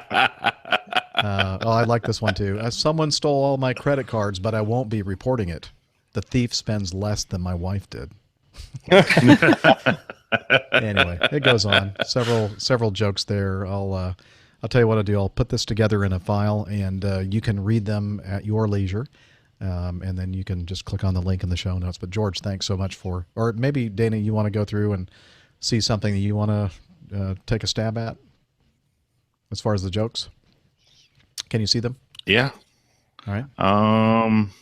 I have Evernote never came up. See, it's still saying it's loading, so I don't have access right now. Okay. I've got one that's not in the list, but it involves a man and his wife making love, and she's lying on her back in the bed, and she's saying beige, beige, and her husband said, "Pardon, dear?" She says, "Beige. I think I'll paint the ceiling beige." Oh. All right. Bada bing, The bada last boom. one on the list is quite funny, but family show. Yeah, probably. Probably I mean, skip that one. I know main man Micah can appreciate a lot of those as well. So you've piqued our interest now, Steph. That's not fair. Yeah, well, you'll just have to read it. It'll be in the show notes for your reading pleasure. Show notes. Yes. Okay. Let's see. Anthony sent in a video on YouTube, and he said, "Hi, APG crew. This is Anthony. I created my very first flying video on YouTube. I encourage you all to check it out and let me know what you think." And I viewed it myself. Very nice job, Anthony. He compiled several different flights together on a YouTube video. If we played it right now on the show, really all you'd hear is music. So kind of not that interesting, but the video itself is awesome. So I'm going to put that link in the show notes as well. Thanks, Anthony, for sharing it with us. Christian writes, "Hi, APG crew. First of all, thank you for the fantastic show you record. It really keeps me encouraged to work hard so that I can be part of the amazing aviation industry. I have a little bit of a question for the Mad Dog pilots of the show. In July, I was on an Acme MD-90. For many reasons, we ended up in Harrisburg, Pennsylvania at 1 a.m. using an Allegiant Airlines branded jetway. The jetway broke about a foot from the door. Our captain announced that he intended to use the MD-90's rear air stairs and that he would come to the back of the cabin to open it up shortly. After a few minutes, the captain came to the back of the cabin and opened the rear air stairs. Is there a reason that the flight crew has to open the rear air stair? Are cabin crew able to open it as well? Is it difficult to use or open the rear air stairs in a non-emergency situation? Regardless of the reasoning, I really enjoyed the unique experience of using the rear air stairs and getting to walk across the ramp near the Mad Dog. Thanks for your answers and your amazing show. Smooth flying, Christian." Dana, you want to tackle this since you fly the airplane? Sure. The main reason is because they've taken out the axis in the back of the aircraft. Remember DB-70s? He parachuted out of a 727, went down the rear air stairs, and got off the aircraft. So that's the reason why they've actually deactivated the rear air stairs. So the cabin crew does not have access and there's a specific procedure, which I won't say because it's probably close to the heart, so it's not out there in the public as to how to do it. But there is a specific procedure in which the crew, either the captain or the first officer, can go back there and special technique lower the rear air stairs. But you've got to be careful back there because there is the emergency evacuation handle, which would pull, if you pull on it, and it says pull here for exit. If you pull that, you're going to blow the tail cone off the airplane, which is a much bigger problem. And more than likely, Harrisburg is not a regular. Well, no, it is. It's a regular MD-88 station. So the ground crew could actually lower the air stairs from the exterior of the aircraft as well. Right. In order to lower the air stairs, all you're doing really is releasing a latch that's holding it up. You don't need hydraulic pressure to lower them, but you would need hydraulic pressure to raise them back up. So unique experience. I'm sure it was with the APU running a bit loud, but certainly a unique experience nonetheless. So I'm a little also I did forget. Go ahead. I did forget about one thing is the back door. Also, if you look at the Mad Dog, you'll see on the back flight attendant jump seat there's a headrest, and the headrest has to be in a certain position. And if you are not careful, you could actually puncture the ceiling, whereas the emergency lever will also trigger the rear tail cone to come down. So you have to be careful about how you open up the aft tail cone access door as well. So right. And for the life of me, I don't know why the captain had to go back there and open it up the way that that Dana and I know how to open it. And it's kind of a convoluted thing. And I've never personally ever activated the stairs that way from the inside of the airplane. I don't know for the life of me why the ground crew didn't open up the access door on the outside of the airplane, which is the normal way that air stairs are lowered, and just didn't pull the handle and let the air stairs drop. So kind of a head scratcher for me on that one. And the DB Cooper reference is, as far as them taking out the access to the cabin access to the air stairs, is a little dubious to me because, as you just mentioned, in order for the air stairs actually to lower, there's no hydraulic pressure. It's not, if you're flying this airplane and you activate the air stairs, they're not going to come down because the airstream is going to hold the stairs in. You have to. There's no hydraulic pressure actually pushing it down into the wind stream. So yeah, not like the 727. The 727, the air stairs actually acted in a way that would support the tail of the aircraft, so that it didn't fall on the tail. So yeah, the 88 to 90, neither one of them, actually the last four steps is a folding step that folds into the airplane, because it's not required to support the tail of the aircraft. So you are right that, in the airstream, in flight, there's the gangplank that actually is over the air stairs that walk into the tail of the aircraft. Normally that is stowed up when the air stairs is down. So in flight, that actually looked like you're walking into no man's land back there. I don't know, Jeff, with the weight of somebody walking down those stairs in flight, because you can lift. I don't know, and I never will find out. But certainly it would not come down on its own in flight, and the air pressure would probably absolutely keep it in its position. So yeah. I guess maybe it is possible to actually get out of that opening in flight. I'm not sure. There must be a good reason for them to have activated or deactivated and basically taken out the cabin access to lowering the stairs. But I just think they're not used very, at least here in this country for most airlines, they're not used frequently, are they? We use them very often because that's the way. A lot of times the cabin cleaning crew will come up in the back, and we don't use them as much as we used to, because we used to have a galley in the back, and they reconfigured the airplanes, at least at Acme, so that the galley is all in the front. So now there's really no reason to use. I very rarely see any ramp or cabin cleaning crew using those stairs anymore. Yeah, the only time I've ever seen them used are at smaller airports where there's not, jet bridge access or anything like that. And you're just trying to get people on or off the plane quicker. It's nice. It's nice to be able to have that option if we go someplace and we know that we can actually get the passengers off the airplane without using air stairs or using a jetway bridge. So it's kind of nice to know that unless you're in a Boeing 717, you'd think that they would have air stairs too, but they don't. The MD-95/717 does not have air stairs in the back. And the other interesting thing, go ahead. I was going to say, and really, if you think about it, the 7.2 obviously with the rear air stairs was the true first regional aircraft that could go to all these smaller stations and have the ability to get on and off the aircraft without air stairs. But a little known fact about the 88 and the 90 is that they have, I have to think about that for a second. I don't think the 90 does. There's a forward air stair hatch right below the forward main cabin door where there were air stairs in there that you could use the forward cabin door as well to get on and off the aircraft in small stations. So really the 88 or the 80 series and the DC-9 were really the first aircraft that were truly designed for going to small regional airports without any type of aircraft services. And since then, the forward air stair door at least on the 88 has been deactivated, bolted shut, and air stairs removed for weight. So, but it's just an interesting point about the aircraft that we fly.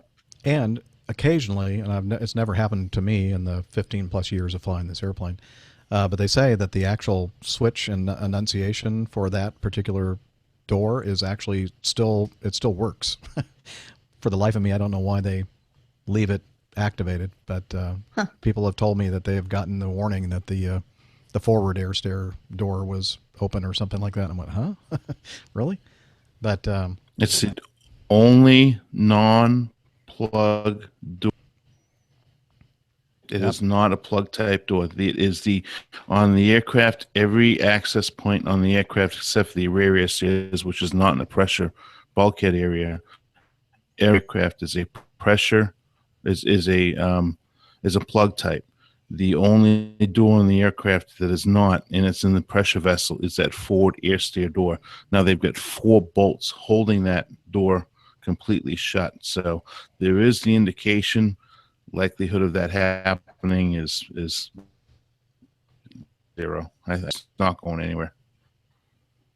Is it just me, or is Dana kind of breaking up? A little. It's Dana, a little. I got most of that. That's good. Okay. I got the gist of the conversation. Now, I've just got a question. Are your cabin crew allowed to open any door anytime they're on the ground and they need to, or is it only the flight crew that can open doors from the inside? I believe it's just the flight crew authorized to open them up, because even the front door, when the gate agent pulls the jetway up, they're the ones from the outside of the airplane that actually open the door and close it.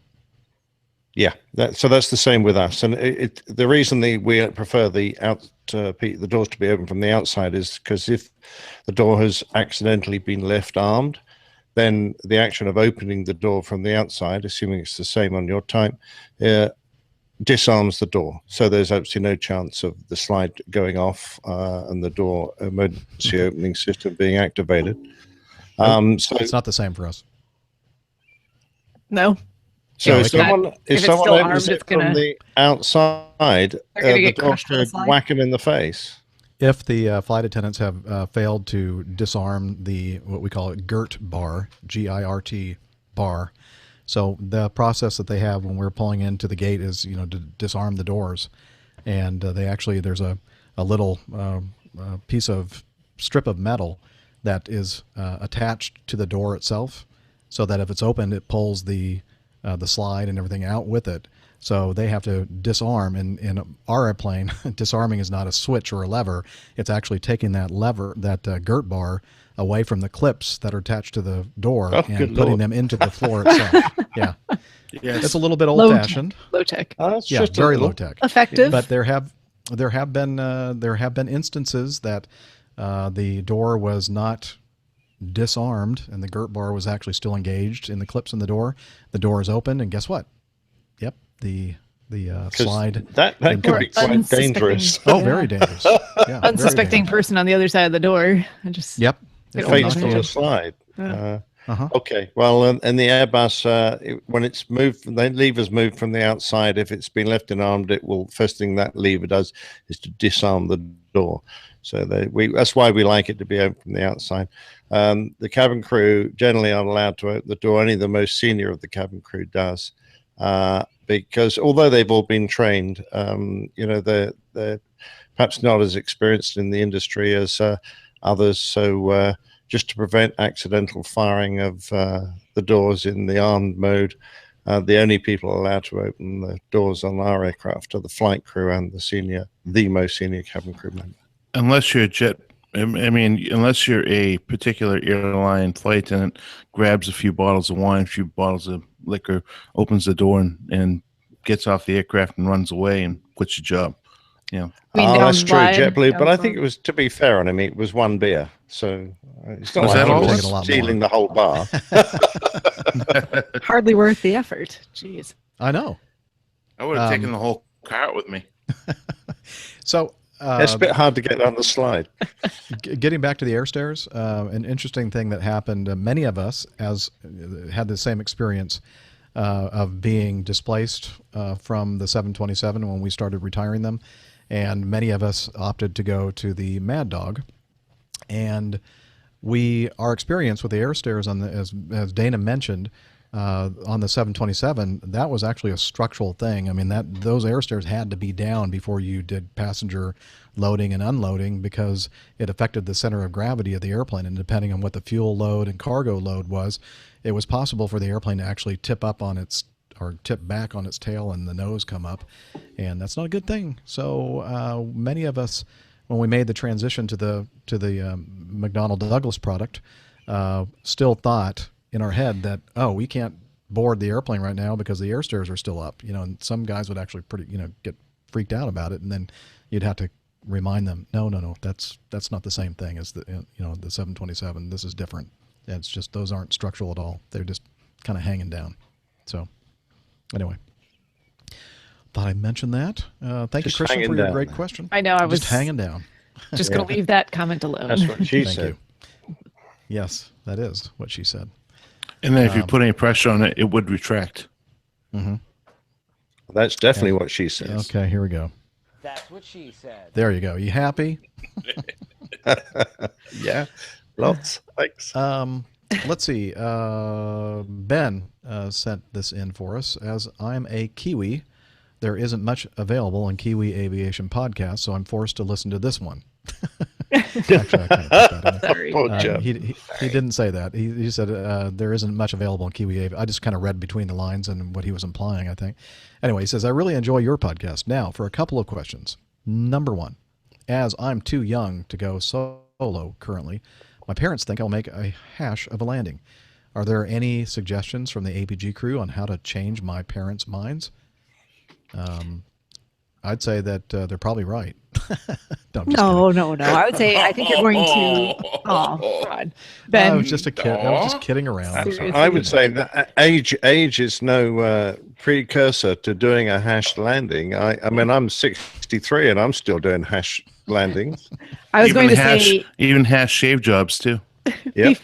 Before they send you out to go on your first solo flight, you're going to have practiced landings to the point where they are safe and acceptable. So that would be the first thing to tell your parents, not to worry that you're just going to be sent out there, not confident and comfortable in what you're doing, and signed off by someone who can vouch for all of that.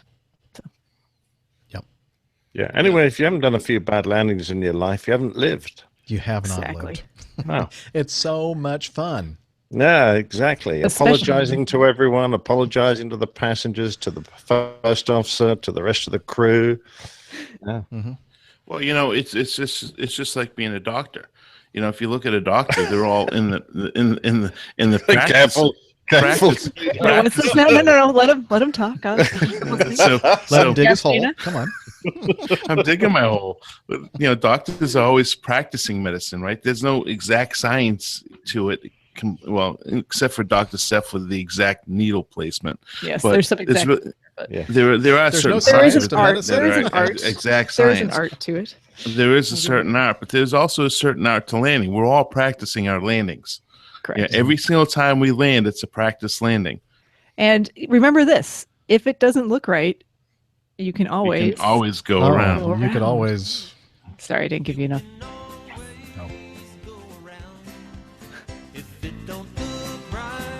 Coming down. Don't wait until you're sliding on the ground. You can always go around. Which was what my first officer was saying to me all the way down the Canarsie last night. Was he a little nervous about well, he'd only ever seen one. I don't think he'd ever flown one. And we had a good 25 knot tailwind down the Canarsie, which meant it was going to turn into a bit of a crosswind when we landed. So it's just one of those things in the back of your mind, because when you got 25 knots of a sort of slackening crosswind, if you roll out on the center line, you're going to drift immediately downwind. So you actually have to roll out a little upwind and then make sure the nose is crabbed into wind, so that when you get the wings level, it sits there and doesn't start drifting off the center line. You haven't got long to think about it. So it was quite interesting. I know I'm not the only one out there listening to the show, and probably not even the only one amongst the APG crew that hears that song playing in our minds when we're coming in for landing. Especially when things are not working out. What's that? I was on my motorcycle today, and I have my bows, the same ones I have here now. I have, because my other ones I just said send back, because I have my Bose active noise reduction, because it makes the motorcycle's noise go away a whole lot.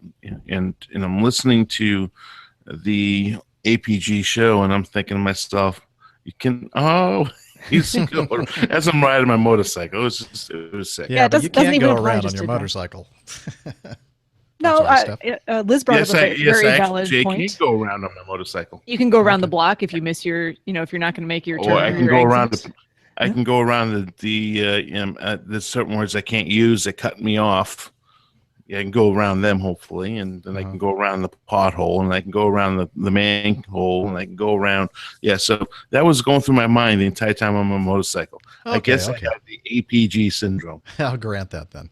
Okay, what were you saying, Steph, about Rebecca? No, I said Liz just mentioned that she was singing it to herself when she was going around the block, so you can use it in your car. Yeah. Okay, well, I stand corrected, or sit corrected, actually, at this moment. Okay, well... good feedback from Mr. Marling, Ben Marling. Yeah, he had a second question. Yeah, we haven't even finished. Oh, right. Yeah, as I'm in the New Zealand CF, what's that? Air Training New Zealand Cadet Force. Cadet Force Training Corps. I would guess. Yeah, I think you must be right. You must be right. We get to fly a variety of aircraft, but my squadron, 23, has only ever been able to fly a Tomahawk. Is there something better about the Tomahawk that in my 3 years of flying and over 25 hours that I'm missing? Say flying. Good Lord, you got 25 hours in a... Wow, that's a good cadet force, that organizes him that much flying. I'm impressed. What's a Tomahawk? It is a trainer. A small engine. Yeah, I kind of worked that one out. Okay, I think I'll let Steph inform us. It's a small single-engine piston aircraft with a T-tail. Frequently with you know what? Sounds like you're best qualified to answer this. I have to look at a picture of one because I haven't looked at one in a long time. I think I've only ever nicknames. Doesn't it? It does. Not nice ones. What are some of them? Oh yeah. Yeah, I'm not gonna. I mean, yeah, it doesn't have the greatest reputation for. No, that's not what I wanted. Hold on, I'm just trying to get a picture of it. The New Zealanders have some great nicknames for their airplanes. I'm surprised he hasn't given us the Tomahawk one. Their Jet Provis they used to, which they bought from the Air Force. They might have built them in country. I don't know. They used to call it the Blunty because it's got got Yeah. a rather the- rounded nose. The nickname is the Trauma Hawk. Trauma Hawk. That's Yeah, it. that's yeah. it. Yeah, and it's actually, I was trying to think of which Piper it is. Piper PA38-112. Yep, and it does have a T-tail. Does have a T-tail, 2-seat, fixed tricycle gear. Yep. So Mm-hmm. a lot of, it was used a lot for flight training, basically.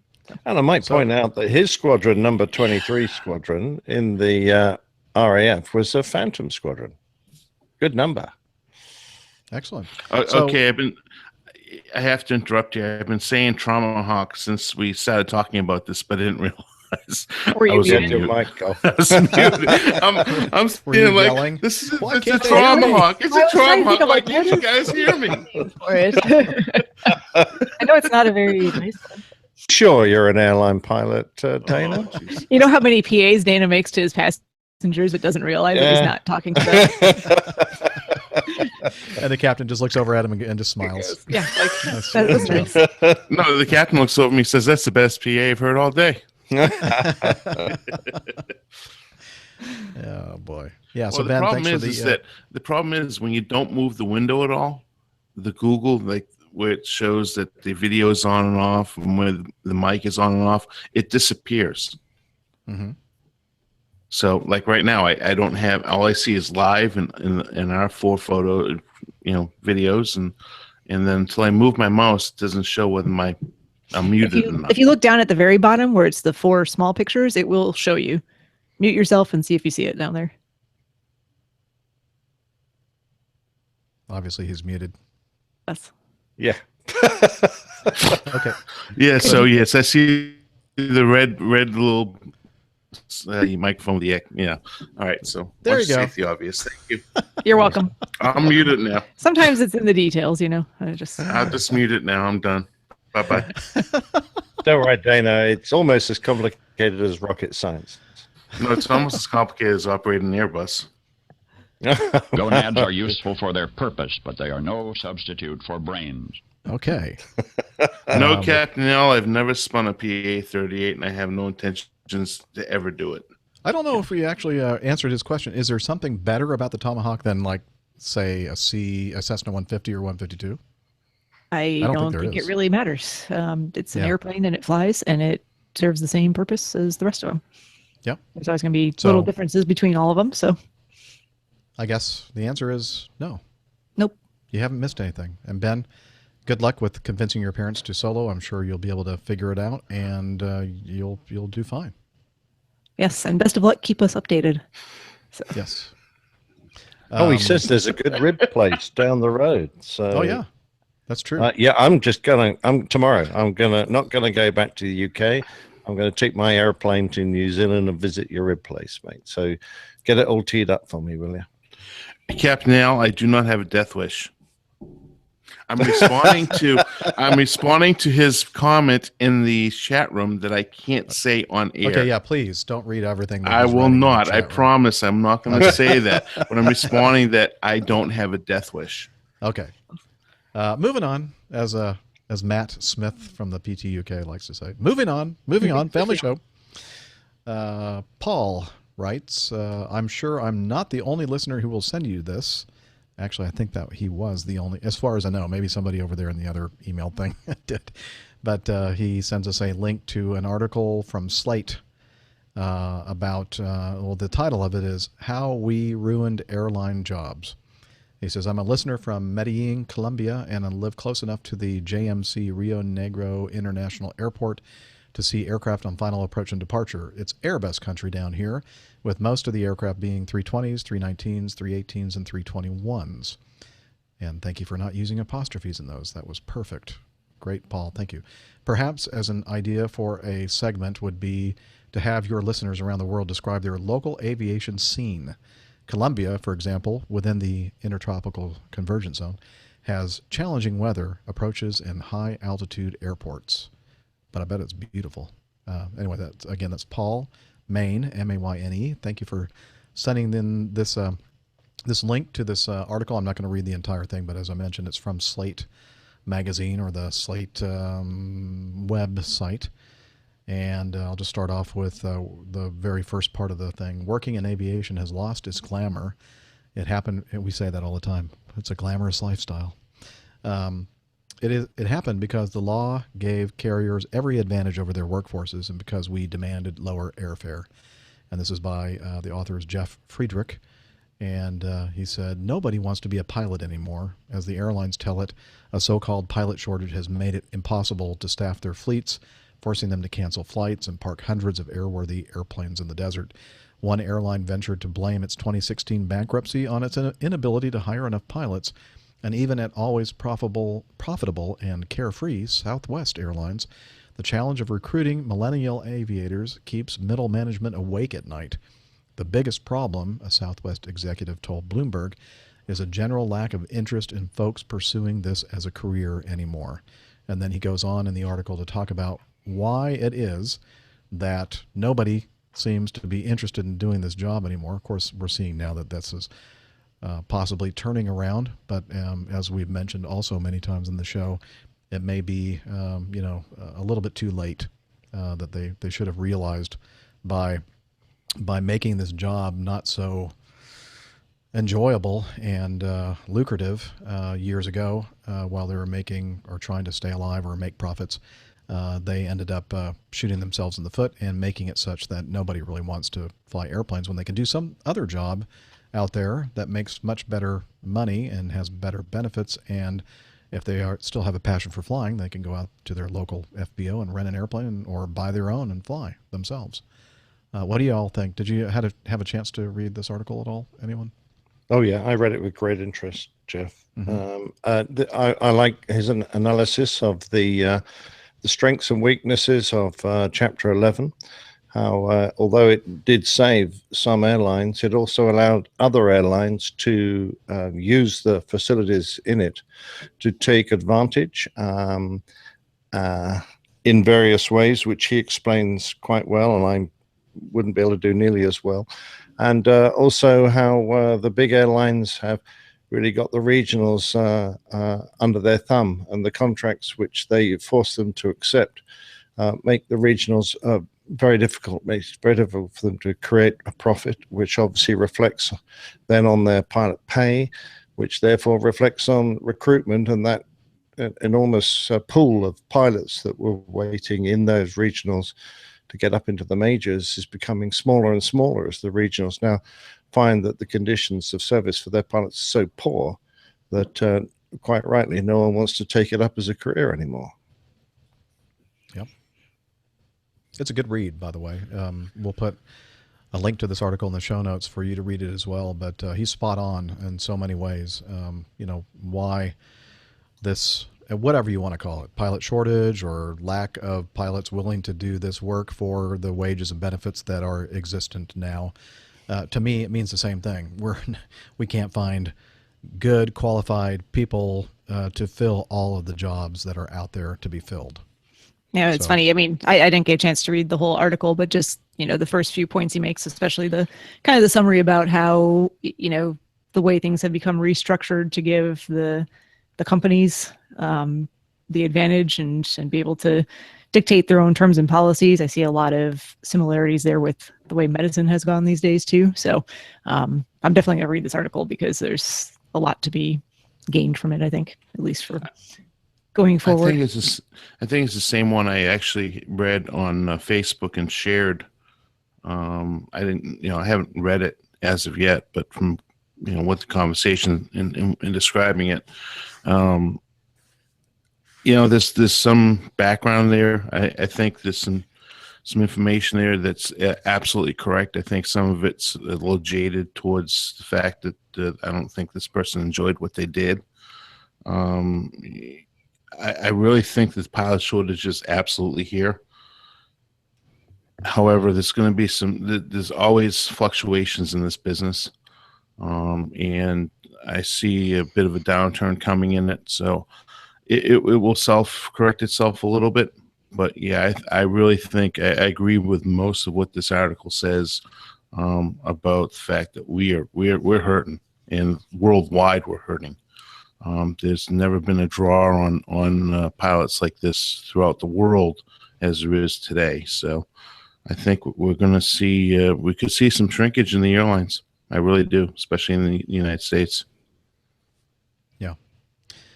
I see the smirk on your face, Dr. Steph. That's Sorry. not what I was talking about. I know. I'm a So child at heart. it is possible that you humor. will see some shrinkage. That's what she said. So Thank you. No, that's what George Costanza said. yeah, But yeah, anyways, another great episode, by the way. Yeah. Anyway, yeah. So we could talk for hours on this subject. So why don't you look at that link in the show notes right now and click on it and read it yourself and see what you think. I think most of you will agree with the writer's thoughts on this subject. Walt, let's move on. Walt says, I've been listening to AVG for 3 years, so I'm totally addicted, as are most of your fans. Thanks so much for your podcast. I started flying in the 60s as a teenager and eventually earned my private pilot's license and about 300 hours. Not in about 300 hours. I think I said that wrong. Let me read. I'll start that sentence over again. I started flying in the 60s as a teenager and eventually earned my private pilot's license and about 300 hours. The cost of flying got the best of me, so I went to sea. I earned a U.S. Coast Guard, Merchant Navy, and NICSpeak master's license and spent the next 40 years or so sailing a variety of ships around the world. I never lost my love of flying, and after 1 million or 2 miles of flying worldwide as a passenger, plenty on Acme and Acme Red, I'm getting reacquainted with general aviation again in a friend's Cessna 185.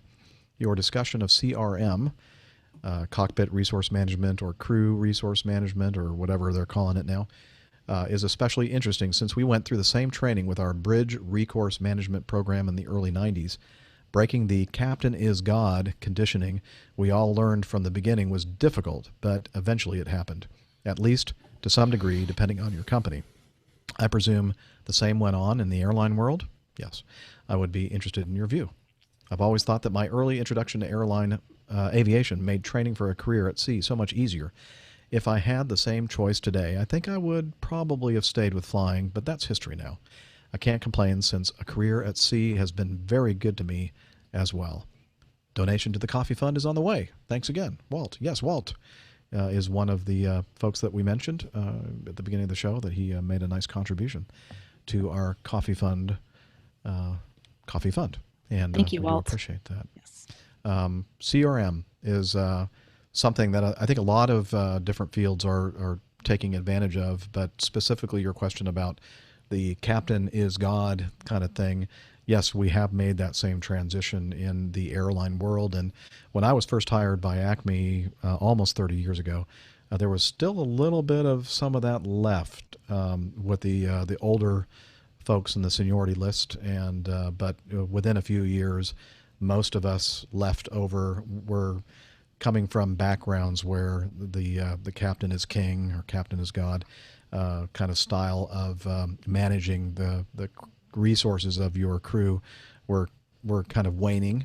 A lot of us came from the military at Acme in those days, at least in the mid to late 80s and 90s, and we were used to that new way of thinking about managing resources in the cockpit and getting input from everybody and not being just a single solo person in there and making everybody do whatever you tell them to do.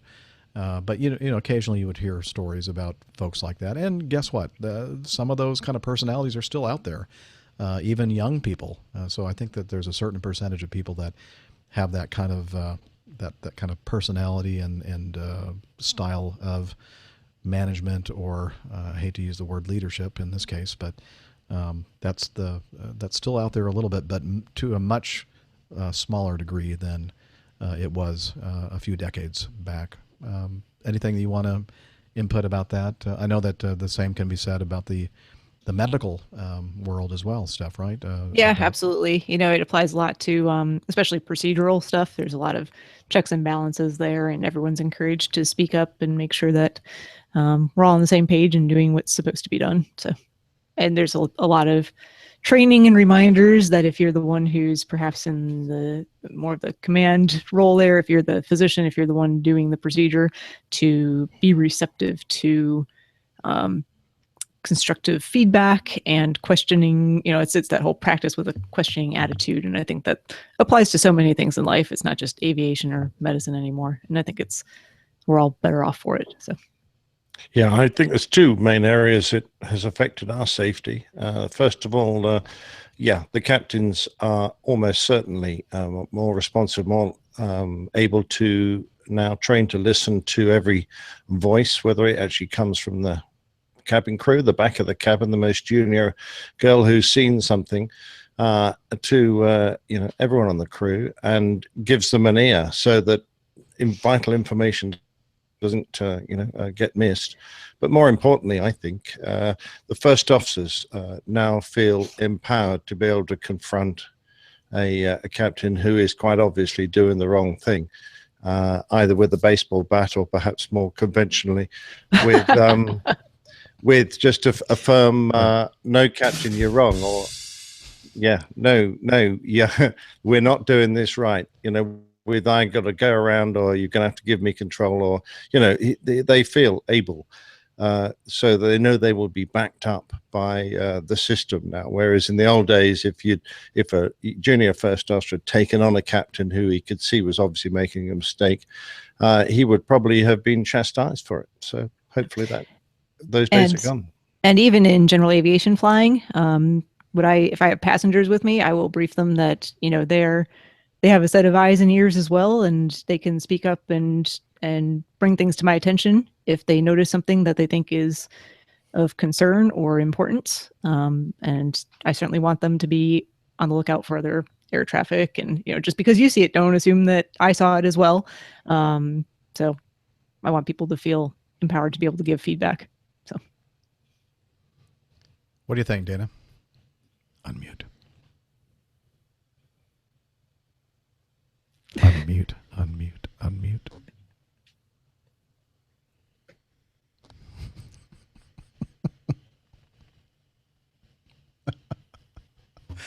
It's he's talking up a storm there, but we just can't hear what he's saying. Yeah. I quit. You didn't hear me saying unmute, unmute. He said it like 3 times. Yeah. I heard him. I was just saying that I'm still responding to that comment from Captain Allen. I just put some stuff into the live chat room, so I have nothing to say right now. Okay. So you guys answered just fine. Any reflection on what we were actually talking about, or okay? I see. No. It goes back to concentrating. Yeah. Okay. I was concentrating on something else. Okay. He reminds me of the guy in the class, in the back of the class. Dana, pay attention up here. Well, I hate being called something. I was called a derogatory remark. Oh, well, if it was from anybody in the chat room, I wouldn't worry about it. Especially Captain L. Yeah, especially Captain L. We love you, Captain L. He calls us all things. Terms of endearment, really. Whatever. Really. He's just trying to get your goat. I don't know if you have a goat, but he's trying to get it. It's okay. I went out into the POH and I got the answer to the question. So, okay. Well, that's certainly interesting. Let's see. Let's continue with. Walt. Thank you for your feedback. Thanks for being a listener of our show for the last 3 years, and we're glad to hear that you're enjoying it. And again, thank you for your contribution to the Coffee Fund. And let's move on with, you know what we should do now? This would be about the right time for us to play this week's installment of Plain Tales. I just have to figure out where that is on my iPad. Right here.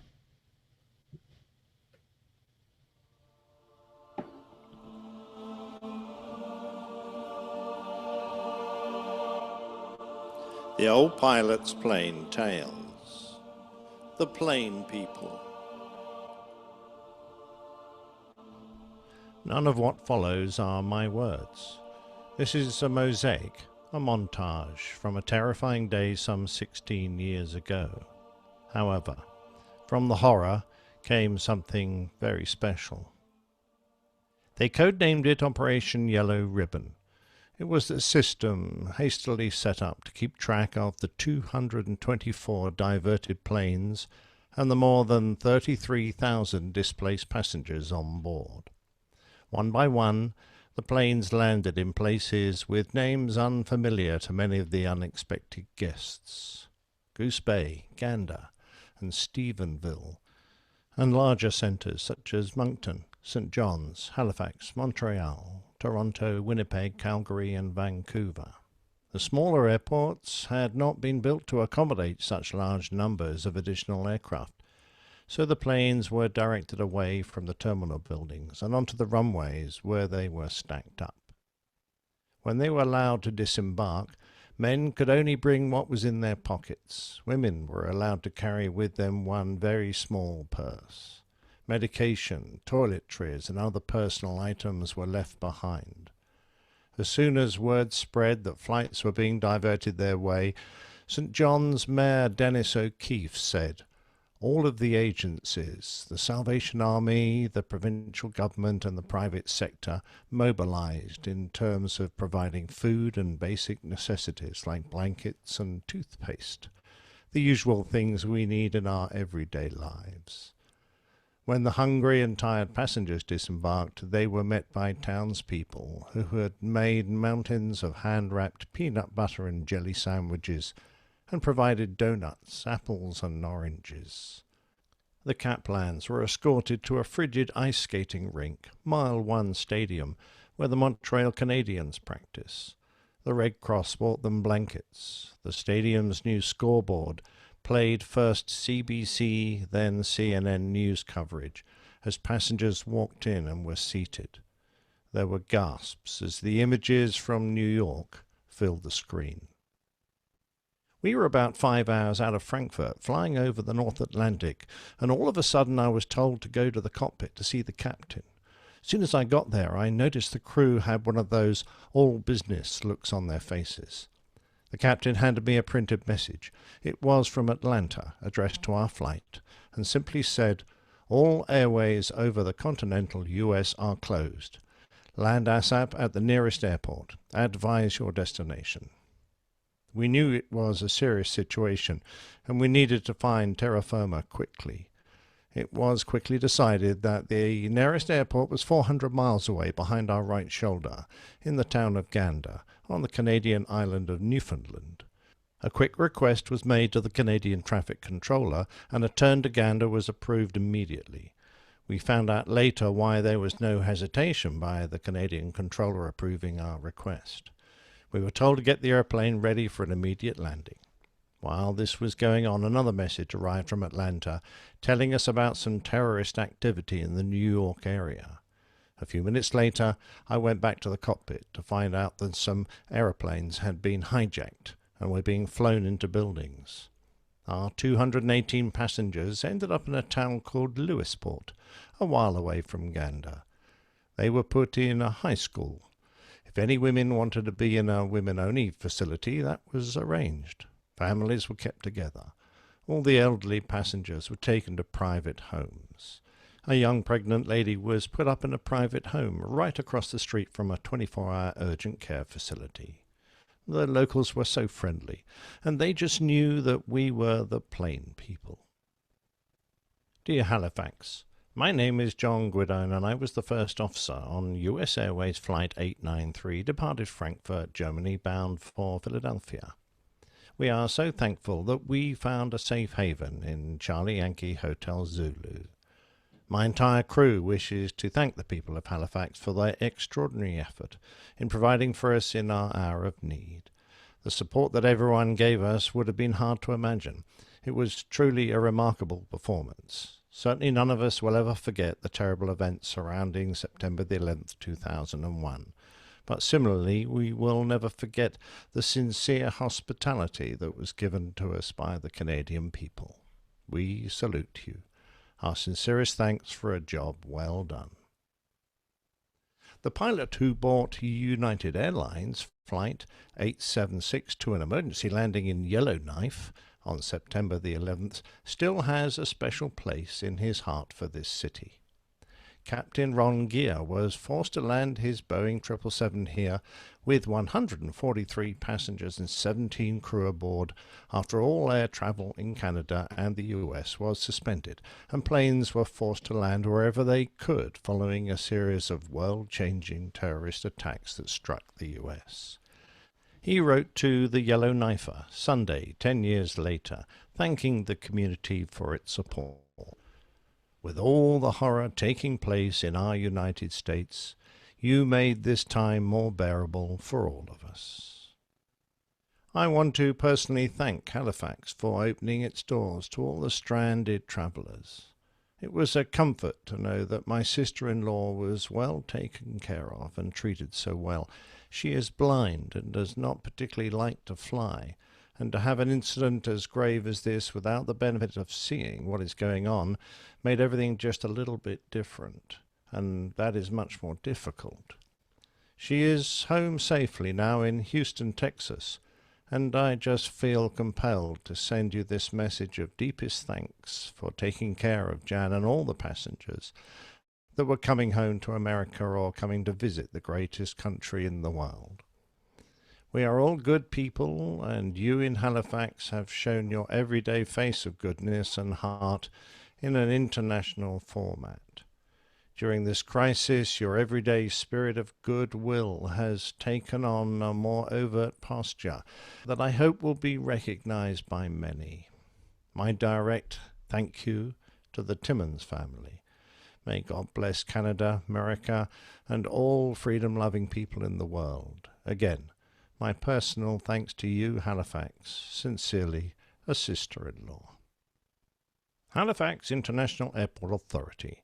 I was a first officer on Delta Flight 39 from Amsterdam to Atlanta when we were diverted to Halifax on September the 11th. Needless to say, it was a total shock to us, the crew members and the passengers, when we found out what had happened in New York.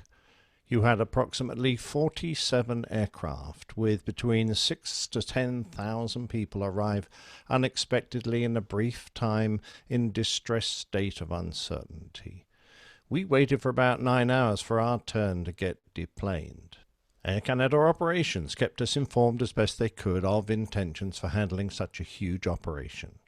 While we waited, our lavs were serviced and water and snacks were brought out to the aircraft. Human contact meant a lot to us at that time.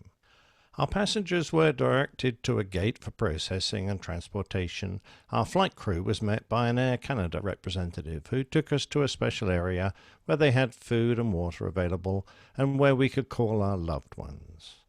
We were taken by a couple of volunteers from a local church in their church van to the Lord Nelson Hotel.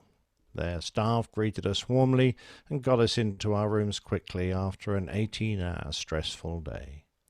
When we departed on September the 13th, the airport security had obviously been strengthened, but all your people were thorough while also being considerate. Our passengers told us stories of how they had been taken into individuals' homes and how well they had been treated by them and the community. While we were in your town for the 2 days, everyone was friendly, compassionate, and understanding. We enjoyed seeing your beautiful city, even though it was under less than desirable circumstances. I want to thank everyone at the airport, the Air Canada personnel who volunteered to come in and assist, the agents, operations personnel, caterers, cargo personnel, fuelers and ramp personnel, the Royal Mounted Canadian Police, the emergency medical personnel, airport security, customs and immigration, and the many others who assisted at the airport. I also want to thank your community and its volunteers who assisted at the gymnasium and schools to shelter our passengers, those who took them into their homes, and the countless of other ways the people of Halifax helped us. It was a tremendous demonstration of the organization and sacrifice by you. President Bush has been saying that this is a time for the people of the United States to stand together and help each other. But I want to say thank you, the people of Halifax and Canada, for helping us and standing with us in this time of need. Thankfully, Glenn Bingham, First Officer, Delta Airlines Flight 39. I wanted to write and thank everyone at Halifax for their unending patience, good humour, helpfulness and professionalism during our stay with you. I was a crew member on the BA-123 heading to JFK, and your fabulous staff made our stay so much easier to cope with. I know many of you worked for days with very little sleep, unbelievable stress, 8,000 passengers to look after. They loved the dog show, by the way, as well as the crew. I can think of nowhere else we would have been so well treated. My heartfelt thanks for all that you did for us. You are the best, Carol. It is with pride that I, out here on Vancouver Island, hear of the great hospitality and helpfulness of my fellow Nova Scotians, and indeed all Maritimers, which has been extended to the people of the world. In a time of great need and despair, Maritimers have once again shown their true selves. They are a warm, hospitable, helpful, and just downright friendly people. Don't we all wish we could say that, especially now? My maritime and Nova Scotian pride shines once again. Go in peace, David Walsh. Krista Folks, who had just become a grandmother, was on one of those planes. She was returning from a solo trip to visit her family in Germany and was on her way back to Norfolk when her plane diverted to Gander, said her daughter-in-law, Amy Folks. The family was frantic, wondering whether Grandma was okay. She was. She had a fantastic experience there. Everyone treated her very well. Amy Folks said her mother-in-law, who had just turned 80, was on the road again and couldn't be reached to tell the story herself. But Amy and the rest of the family remember that their matriarch was shown kindness, comfort, and compassion in those fraught days. The people of Gander and surrounding fishing villages filled their schools, community rooms, and churches with cots for Krista Folks and the other stranded passengers. The town's bus drivers, who were on strike that day, walked off their picket lines and went back to work. Bakeries went into overdrive production, hospitals staffed up, and many of the townspeople opened their homes and offered their beds to the plain people. Among the tens of thousands of foreign nationals who suddenly found themselves stranded in Canada on September the 11th, Pat Ryan had an urgent need to get back home to the United States. For Ryan, home was Chicago, where he served as head of a company whose operations include providing grief counselors after air tragedies. Ryan's second largest office was in New York at 2 World Trade Center, which was home to approximately 1,200 workers. On September the 11th, his company lost 200 employees. On the day the terrorists struck, Ryan was in Deer Lake, Newfoundland, and although he had a company plane, he couldn't get out. He explained the situation and appealed for clearance so that his plane could fly. Dale Leahy's superintendent of aviation operations remembers taking the call. He got off the phone and went up to John Reed, who was directing the Citzen's response to the crisis. "I need approval," Leahy said, explaining that Ryan and his team are amongst the best grief counselors for aviation accidents in the world. I think this is a really important case. Whitehorse Air Traffic Control Specialist David White was glued to his television on morning of September the 11th, trying to absorb the horrible events in New York and Washington just before heading off to work. As he watched, he reflected on the isolation of his northern community and his own sense of remoteness from all the activities down south. That was about to change, and fast. White received a call from NORAD informing him that 2 Korean Airline flights, one filled with passengers and the other loaded with cargo, both 747s, were heading to Whitehorse Airport, and they were being escorted in by a pair of CF-18 fighter jets. In the maze of confusing rumors that day, there were indications that one of the Korean planes might have been hijacked. Within 30 minutes of receiving the call from NORAD, the Korean planes were on the ground and taxied to a stop. It took several hours to sort things out, but in the end there had been no hijacking, just an unsettling communications mix-up at a very inopportune moment. Once the threat was diffused, the passengers were quickly taken in as guests of the people of Whitehorse. I know that you can't ask for any better neighbors or friends than the people of Canada. As we look back on that dark day, we remember not only those who we lost, but also recognize the friendships that were strengthened and the hospitality of our neighbors to the north, who aided American passengers in our hour of need. As if the place inside the Situation Center wasn't frenetic enough, somebody gave out on national television the phone number that was being used. LaCourse had 2 phones going at the same time and couldn't take the call, so Valerie Dufour took it instead. LaCour's wife was on the other end of the line. September the 11th was his wedding anniversary. Dufour slipped the message to her colleague. It's your wife.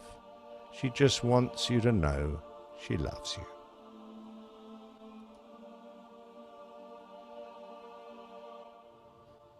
Wow, those are moving. Nice job once again, Captain Nick. And by the way, the audio quality on that is, I don't know what it is, but it's just awesome. Oh, well, thank you. Thank you. It's lovely. That was an easy one for me to tell because there are just so many wonderful stories from the people who were diverted on that day. Now, of course, there's a huge amount of horror associated with that story. But the thing that lifts my heart is hearing the wonderful stories of friendship and how people turned out, how people just, did fantastic things, not only at the site itself, of course, where just an enormous amount of effort was made to try and save lives, and of course a lot of lives lost, but elsewhere in the world where the ramifications were felt for thousands of miles. Yep. It's you see the best of humanity at the worst of times sometimes. So. Oh, well said. Well said, Steph. Yeah, I agree with that 100%. And Liz says she, again, highly recommends the Broadway musical Come From Away, playing now. It's all about the playing people. So if you're, I guess, still playing on Broadway? I believe so. Didn't it win the Best Musical of the Year award? So it must be very special. Yeah. Maybe next time I'm in New York, I'll be able to catch that if it's still playing. Well, I'm here now, but unfortunately, I don't have time to pop out and see it. What a shame. Got to have your priorities, right? Yeah, I know. Yeah, APG getting in the way of everything again. I know. Sorry. Well, if we'd started on time, of course, that would have been easy. All right, moving on. Wow. Yeah, that's all right. We'll get him back. Sealview writes, your show is enjoyable, helpful, packed with valuable perspectives. Ooh, I think he must be writing to the wrong show. We'll forward your email on to the appropriate recipient. PT UK or Airline Geeks must be one of those he's talking about. Yeah. It's either that, it's talk about Captain Nick and Steph, because clearly the rest Well, I think, of you the know show- what? Oh, wait. Look, I'm going to read a little bit more. He is talking about this show. I really enjoy the old pilots' plane tales and Nick's talent in producing them. Currently, I am only an aviation enthusiast, hoping that one day I will call the skies my office. I have to ask, number one, what are the ramifications of having to declare an alternate after a couple of missed approaches where you had to go around, and how much pressure does it carry with it? And two, how about an international flight having to divert to a different airport and possibly a different country? Oh, this is kind of good timing right here compared to, or in conjunction with Plane Tales and all the diversions that happened there. Especially the second question that he asks there, Nick. Absolutely, yeah. And one of the funny things is that, I don't know about you, Jeff, but in my experience, diversions are fairly rare. I think I diverted twice, perhaps 3 times. And that's in 23 years. So it's not like it's something you practice regularly. It's an interesting one, and often you're in a position, or not in a position, I should say, really, of having a great deal of fuel. Our diversion fuel is based on the amount of fuel it takes you to get to where you're diverting to and landing, and then all you've got left at that point is your final reserve fuel, which is the absolute legal minimum that you're allowed to fly around with. And that is the last 30 minutes of fuel you've got left on the airplane. So if you divert at the lowest fuel you can make that decision at, so at your diversion fuel is say 5.8 tons, and you wait until 5.8 tons and divert, then you're going to be very tight for gas when you're going to get where you're going, and it's going to be quite a tense little period. You can't afford to allow air traffic to mess you about too much, because every little deviation from more or less from a straight line is going to cost you fuel, and you haven't got that much spare to eat into. So it usually involves declaring an emergency if you're down at that minimum fuel level, and clearing a path to allow you to go from A to B in a very straight and expeditious manner, and hopefully land off the very first approach. The other problem is that instead of going to an airfield you're well familiar with, certainly on short-haul operations, you might well have gone to a diversion airfield because it might well be one of your regular landing points. But for me on long-haul, no, it's not. We always land at the major international airport in a city, and if we divert, it's to somewhere we've, generally speaking, never been to before. So the first time you're going to pop out the cloud and see it is the first time you're going to land there. So you're probably in a bit of a rush to get the plates up, get the information up, have a quick read about what kind of approaches it's got. I mean, you should have a vague idea, because any sensible pilot will always have looked at the diversions that he might use. And if you get into the situation when you think you might divert, you're going to start pulling up those pages and start pre-briefing yourself, preparing yourself. So that's what any good pilot does. And having said that, generally speaking, you're going to try and divert with a bit more than the absolute minimum fuel. So you've got a little bit of spare on the way, but it doesn't necessarily always work that way. So it's pretty unfamiliar territory for a lot of us when we divert.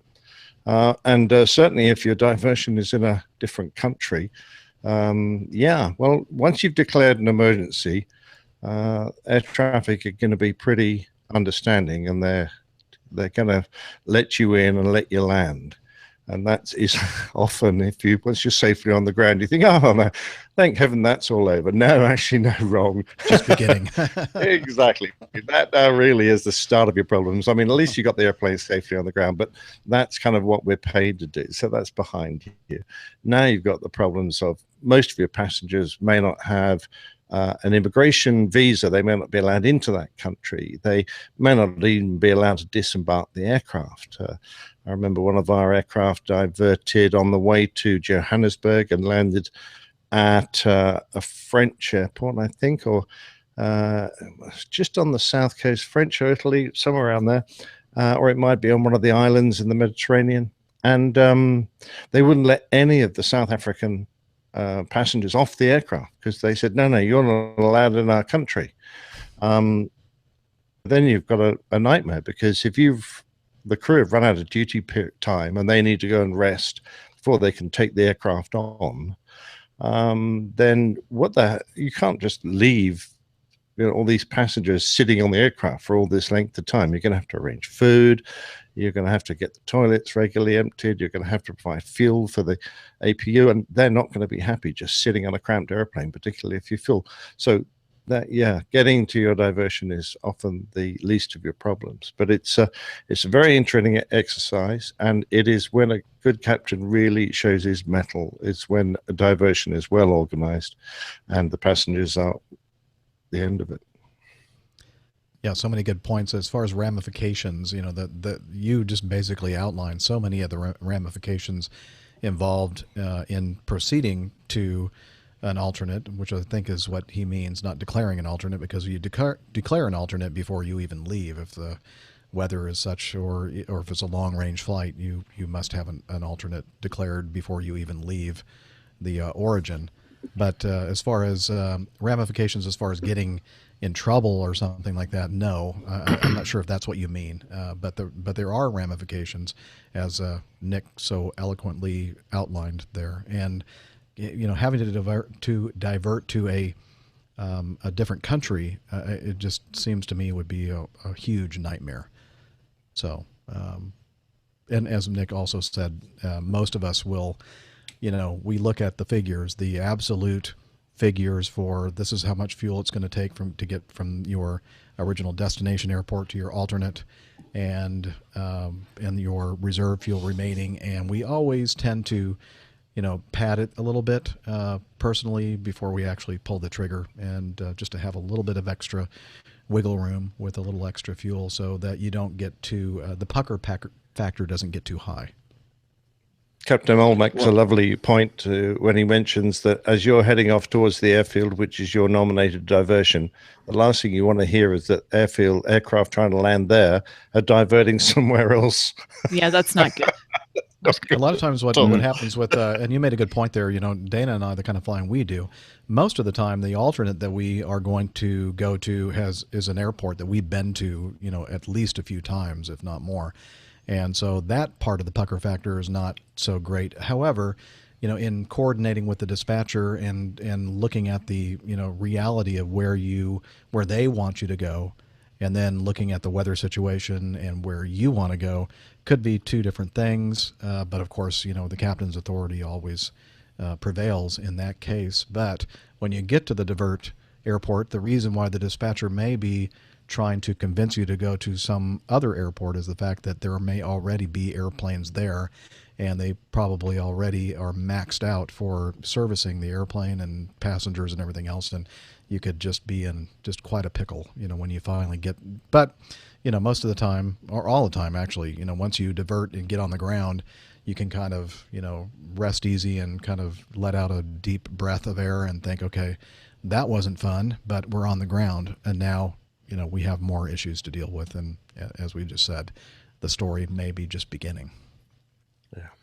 Well, and one of the things that a lot of times gets forgotten when when you're looking at minimum numbers, and, I like the fact that both of you've talked about adding or padding the numbers that you're considering.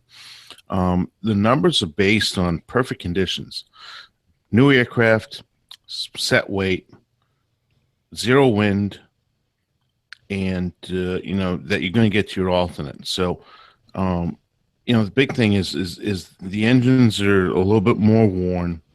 You have an older aircraft that may have a little more parasite drag on it because it's a little dirty. There are other factors that actually eat into your fuel just beyond going into a straight line.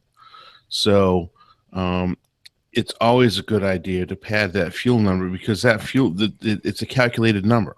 When the computer looks at it and spits out, you need to have, 8,000 pounds to go from, point A to point B based on your alternate. Well, realistically, it might be like 84 or 8,500 pounds in the real world.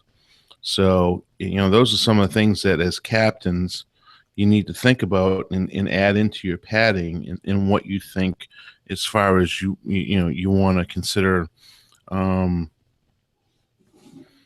your thought process. And both these guys, Captain Nick and Captain Jeff, have both mentioned the fact that anytime you're looking at divert, you have to really kind of pad it a little bit, because there's no sense getting into that pucker factor, and certainly no sense in having to declare an emergency.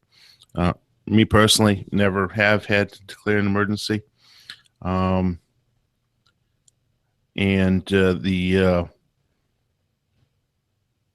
fortunate thing is just like Nick. I mean, I've maybe diverted twice in my 15 years.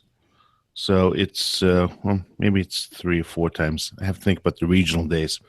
The last 11 years at Acme, I think I've only diverted once or twice. So it is a rare occasion, and when that happens, when you're in holding, it's probably one of the busiest times that any of us ever faces. Anytime you have to start thinking about where am I going, how much fuel do I have, and what are my options. So that's just a little bit I wanted to add.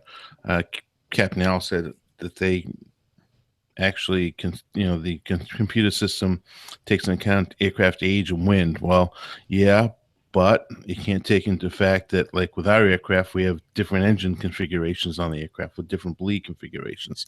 So there are some other factors that play into our fuel consumption. Anyway, yeah, I like our airline actually tries to use previous diversion data as well as expected diversion routes and paths. For example, diverting from Heathrow to Gatwick. Gatwick is considerably closer than, say, Stansted, so that gets less fuel. But going into JFK, even though Newark is just down the road, that diversion fuel is quite high because we know very well that it's a very complicated air traffic area. And if we were to divert from JFK to try and get to Newark, we know we'd no way would, unless you've declared a Mayday, you're going to go in a straight line. So it gives you enough fuel to go around the houses to get to Newark. Yeah, if the company doesn't do that, you have to, as a captain, have to put that fuel calculations and work it out accordingly. But I'm glad to say that sort of most airlines, in my experience, which is one, sorry about that, deal with it quite well. Did I miss something? No. Okay. I don't know. I just thought it was funny that he started laughing there because Yeah, I just said I don't know. most of the airlines I've been with, all one of them. All one of them, yeah. Oh, yeah. Yeah. Oh, okay. Okay. Being with one airline. I was just thinking of sometimes we'll the weather is really good, but just like technically it just slightly doesn't meet one of the requirements for not having an alternate, and so sometimes our dispatchers will put like an airport literally within 20 or 30 miles of the destination airport, and you're looking at that going right. Obviously that's just there for legality, and then sometimes also they will declare or put an alternate on your flight plan that is, and the reason why you have an alternate is because of the weather, and the weather is such that it's actually something you would have to fly through to get to your alternate. And then you kind of look at it and go, okay, yeah, I see that you've declared that as an alternate and the fuel figures for that, but I am not going to go to that alternate if I have to really divert. And so that's when it your pilot brain has to kind of kick in. And when you start getting closer to your destination and you realize that diverting to an alternate may actually be quite a possibility, that's when you start really getting to work and looking at all the weather, at all the other possible alternates. And again, the kind of flying that Dana and I are doing, especially here in the States, we have an abundance of options for diverting into various places. So it's a little bit easier for us. And you guys talked about it, I think it was on the actual last show, is it doesn't always seem that the diversion point's always on the other side of the weather. Mm-hmm. Nick, you alluded to coming into New York, and that Boston is behind you. There's a much better alternate than the alternate in front of you. And that's part of the thing that we as pilots are always kind of evaluating is where are our best landing options. I mean, just because we're talking about alternates right now, one of the things as a captain to be, and you guys as captains that I'm always considering is, well, what if it goes to hell in a handbasket right this second? What airports are around me? What are my best options? So that's something not only to diversion alternates for weather, but God forbid something major happens, you lose an engine or, get a sick passenger in the back, et cetera, et cetera. Those are things that are always, as a captain, should probably be going through your mind. It is where I am right now and what my best options are based on the weather, based on the aircraft, based on the facilities, and et cetera, et cetera. Sure. It all comes down to situational awareness, doesn't it? So, absolutely. Yep. Yeah. A prudent pilot. And then you get those additional little Parker factors when you're getting airborne from an airport that you can't land back at easily. Yep. So the weather's a bit, like low visibility operations, and you get airborne, you're thinking to yourself, if I have an emergency now and I need to return and I can't land back here, where can I land? So you're not only thinking about diversions for landing, you're often thinking about diversions for takeoff as well. Mm-hmm. Which never happens in Heathrow, by the way. Yeah, never bad weather there. No. No.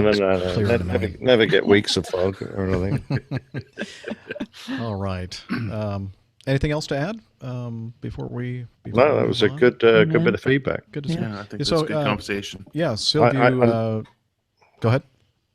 No, I just like the way Sylvia helped us out with the pronunciation of his name. Thank you. Yeah, he does it every time. This is not the first time that he sent us feedback, and he always is very helpful with phonetic spelling of his name. And he ends the feedback with, "Thanks, you guys are awesome. Look forward to hearing from you. Countless IPAs, bourbons, clear skies, tailwinds, and nothing but the best Chicago or anywhere where I'm parked." And he is a truck driver, and he put in #truckdriverlife. So, yes, tailwinds to you, although I don't know if it makes any difference to you. So, good maybe. weather for you. Yeah, maybe. I guess probably in those big 18 fuel economy, probably would be a nice thing to have a tailwind, wouldn't it? Mm-hmm. Well, you know what, folks? We got a late start on the show, and I had promised somebody in the local area that I was going to meet up with them for some cool adult beverages at the Flying Saucer. So I think it's going to be one of those rare occurrences where we have a shorter episode, and the remaining pieces of feedback in the feedback folder will tackle on the next show, I'm sure. And of course, those of you who sent in emails in the last couple of weeks to feedback@airlinepilotguy.com, we'll do our best to get to those as well. Let's see. I think there are going to be a few. Yeah, like 56 of you. Yeah, but we're not going to have to do all of them. Actually, I was looking through some of them, and some of those actually did make it to their destination because they used the website. They're just duplicates. Duplicates. So it's Perfect. not quite so bad. So anyway, but I know that many of you may be wondering why the heck we haven't gotten to your amazing feedback, and the reason for that is because of a technical snafu. So do apologize again for that. Head over to airlinepilotguy.com, use that feedback form, and where you can send in feedback, and you can also learn about the crew, the community, merchandise, the coffee fund, and so much more. Again, that's airlinepilotguy.com. And let's see, we do have the apps for the iOS platform and the Android devices, so check those out as well on your favorite app store. And social media stuff. Social media, yes. You can find us on Twitter. That's a great place to go to find out what's going on with us and interact with us there. @APG Crew is the handle for Twitter. You can find a pinned tweet at the top with all of our individual contact information should you want that as well. You can also find us on Facebook, facebook.com/airlinepilotguy. Information there usually about meetups and articles and things that are interesting to the community. So feel free to go there and leave us some commentary, information, all of that. And I think on to Slack now. Yeah, I think Hillel is with me again. Hillel, take it away. I'll move over so you can use the mic. APG listeners, please join us on our Slack team. On Slack, we share news and ideas. We suggest episode and Plain Tales topics. We plan meetups and events. To get into the Slack team, please send me a tweet with your preferred email address to @hi11e1, and I'll send you an invitation. That's Hillel @hi11e1, and see you in Slack. Thank you, Hillel, for that. And it's a great place to hang out and enjoy the APG community as well as Facebook and Twitter. And until next episode, wishing you clear skies, unlimited visibility, and tailwinds. Take care, and God bless. Cheers, y'all. Bye, everybody. We're not going to hear from Dana because he hasn't. Well, I was trying to get my mouse over to the unmute button. It's great. I think. We'll see you next time. Right, he's going to go in for a medial simulator, folks. That's right. That's right. HR will be having a word. Let's go over this again. No, I quite like this one. The mouse wouldn't move. There you go. There's your show title. The mouse wouldn't move. The mouse wouldn't move. Brilliant. Bye, everybody. Bye. See you next time. Yeah. So thanks for hanging out with us. Sorry for the snafus. Sorry I got to run, but I don't want to keep the folks waiting over at the Flying Saucer. So we'll figure out when we're going to do this next week. Who knows? We'll see. Anything else? I might be only salvage next week. Well, if it's before Thursday, I'll be free. I fly out to Italy on Thursday, so after that, whenever. I'm on a 4-day next week. Monday and Tuesday work just fine for me. Okay. I get to Berlin on Wednesday. I'll be around in the morning on Tuesday. Oh, there you go. Interesting. And Dana, I have a feeling you're flying a late kind of a trip, huh? Yeah, and I'm logging in right now to check it as we speak. Give me 1 second, I'll tell you exactly what my schedule is. I think I'm available in the morning on Tuesday. My schedule. And yeah, I don't go out. I'm available all day Monday. I heard that, Jeff. Wow. I am available all day Monday. I'm available most of the day Tuesday. Excellent. And anytime Wednesday morning. All right. But I'm doing the night shift.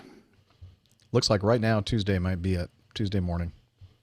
Yep, I'm available until 1:30 in the afternoon.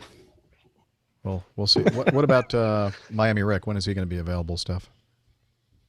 Like, I know the answer to that question. Oh, by the way, I forgot to mention. I should have mentioned it on the actual real show, not the video here. That I met, and I meant to. Oh, I heard about this actually. What, Zane? Zane, yes. Yeah, I just saw him today. Actually, yeah. He said he ran into you in the airport, huh? Yeah, almost literally. I was helping out another couple, trying to get them to where their next concourse, next gate, and then all of a sudden, I feel somebody bump into me, Captain Jeff, and I go, huh? And yes. He said that his name was Zane and that he was a friend of Rick's and flies for that airline. And so that was nice meeting you, Zane, if you're listening. Way back in the day, I think he was the one responsible for putting the Ricketts comment on their is he? Oh, that's right. Training. He sent us feedback, didn't he? Yeah. So. Okay. And Nolan, when we were flying into on my previous trip this week into Philadelphia, a guy was getting off the airplane and he says, "Yeah, I really enjoy your podcast." And he was like about to get off the airplane. I go, "Whoa, wait, who are you?" And come back. And then my first officer's going like, "You're my listener. What is this going on?" He was like, "He knows you?" And I said, "Do you know him?" And I go, "Well, not really." And then he was like all confused, and I explained it to him. But anyway, Nolan, if you're watching the video, it was a pleasure meeting you, and perhaps I'll mention it again on the next show at the beginning where I should be talking about this kind of thing. So anyway, again, thanks for everybody out there who donates to the coffee fund. We really do appreciate it. And all the diehards in the live chat room right now, without you, we couldn't do this. And you guys are awesome. We love you very much. And hope to get together and see everybody in person soon. Absolutely. What is that noise? Do you hear that? Yeah, kind of they're the most patient. I do. Yeah, what is that? Is it on my end? I'm just curious. I don't think so. I think it's me. It's that noise you keep making, Jeff. I'm trying not to make any noises, but the older I get, it's harder to not make noise. Did it go away when I muted? No,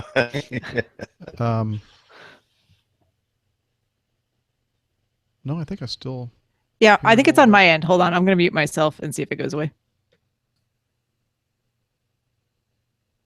Let me talk a little bit. I think it's actually me. Oh. Well, in that case, I don't hear whatever it is. I don't hear it either. Hello. I don't know. Now it's going away. Well, on that note, I'm going to go meet my wife for dinner. So okay. Well, say hi to her for all of us. Cheers, Anna. And have a good meal. We'll see everybody. Thank you. You guys enjoy it. I'm going to have what you had. I'm going to have some sushi. Yummy. Nice. All right. I'm going to be late, so got to run. All right. See you, everybody. See you guys. Have a great fun. Have fun with the with the marathon. Okay, and with the have meetup. fun with that. Yeah. Have fun with that. All Have fun those with the meetup. things, whatever. Good. Have a good time. If we had nonstop service to Berlin, I'd be over there. To I be know. with I you just guys. saw your text. Yeah. That'd So be awesome. well. Talk to you. Alrighty. Remember, Steph, don't mention the war. What? I'm sorry. Don't mention the war. Is that what you said? War. The war. Yeah, I won't bring it up. Don't mention the war. The wall. Okay. What are you? I can't understand a word of what you're saying. All right. That's good. See ya.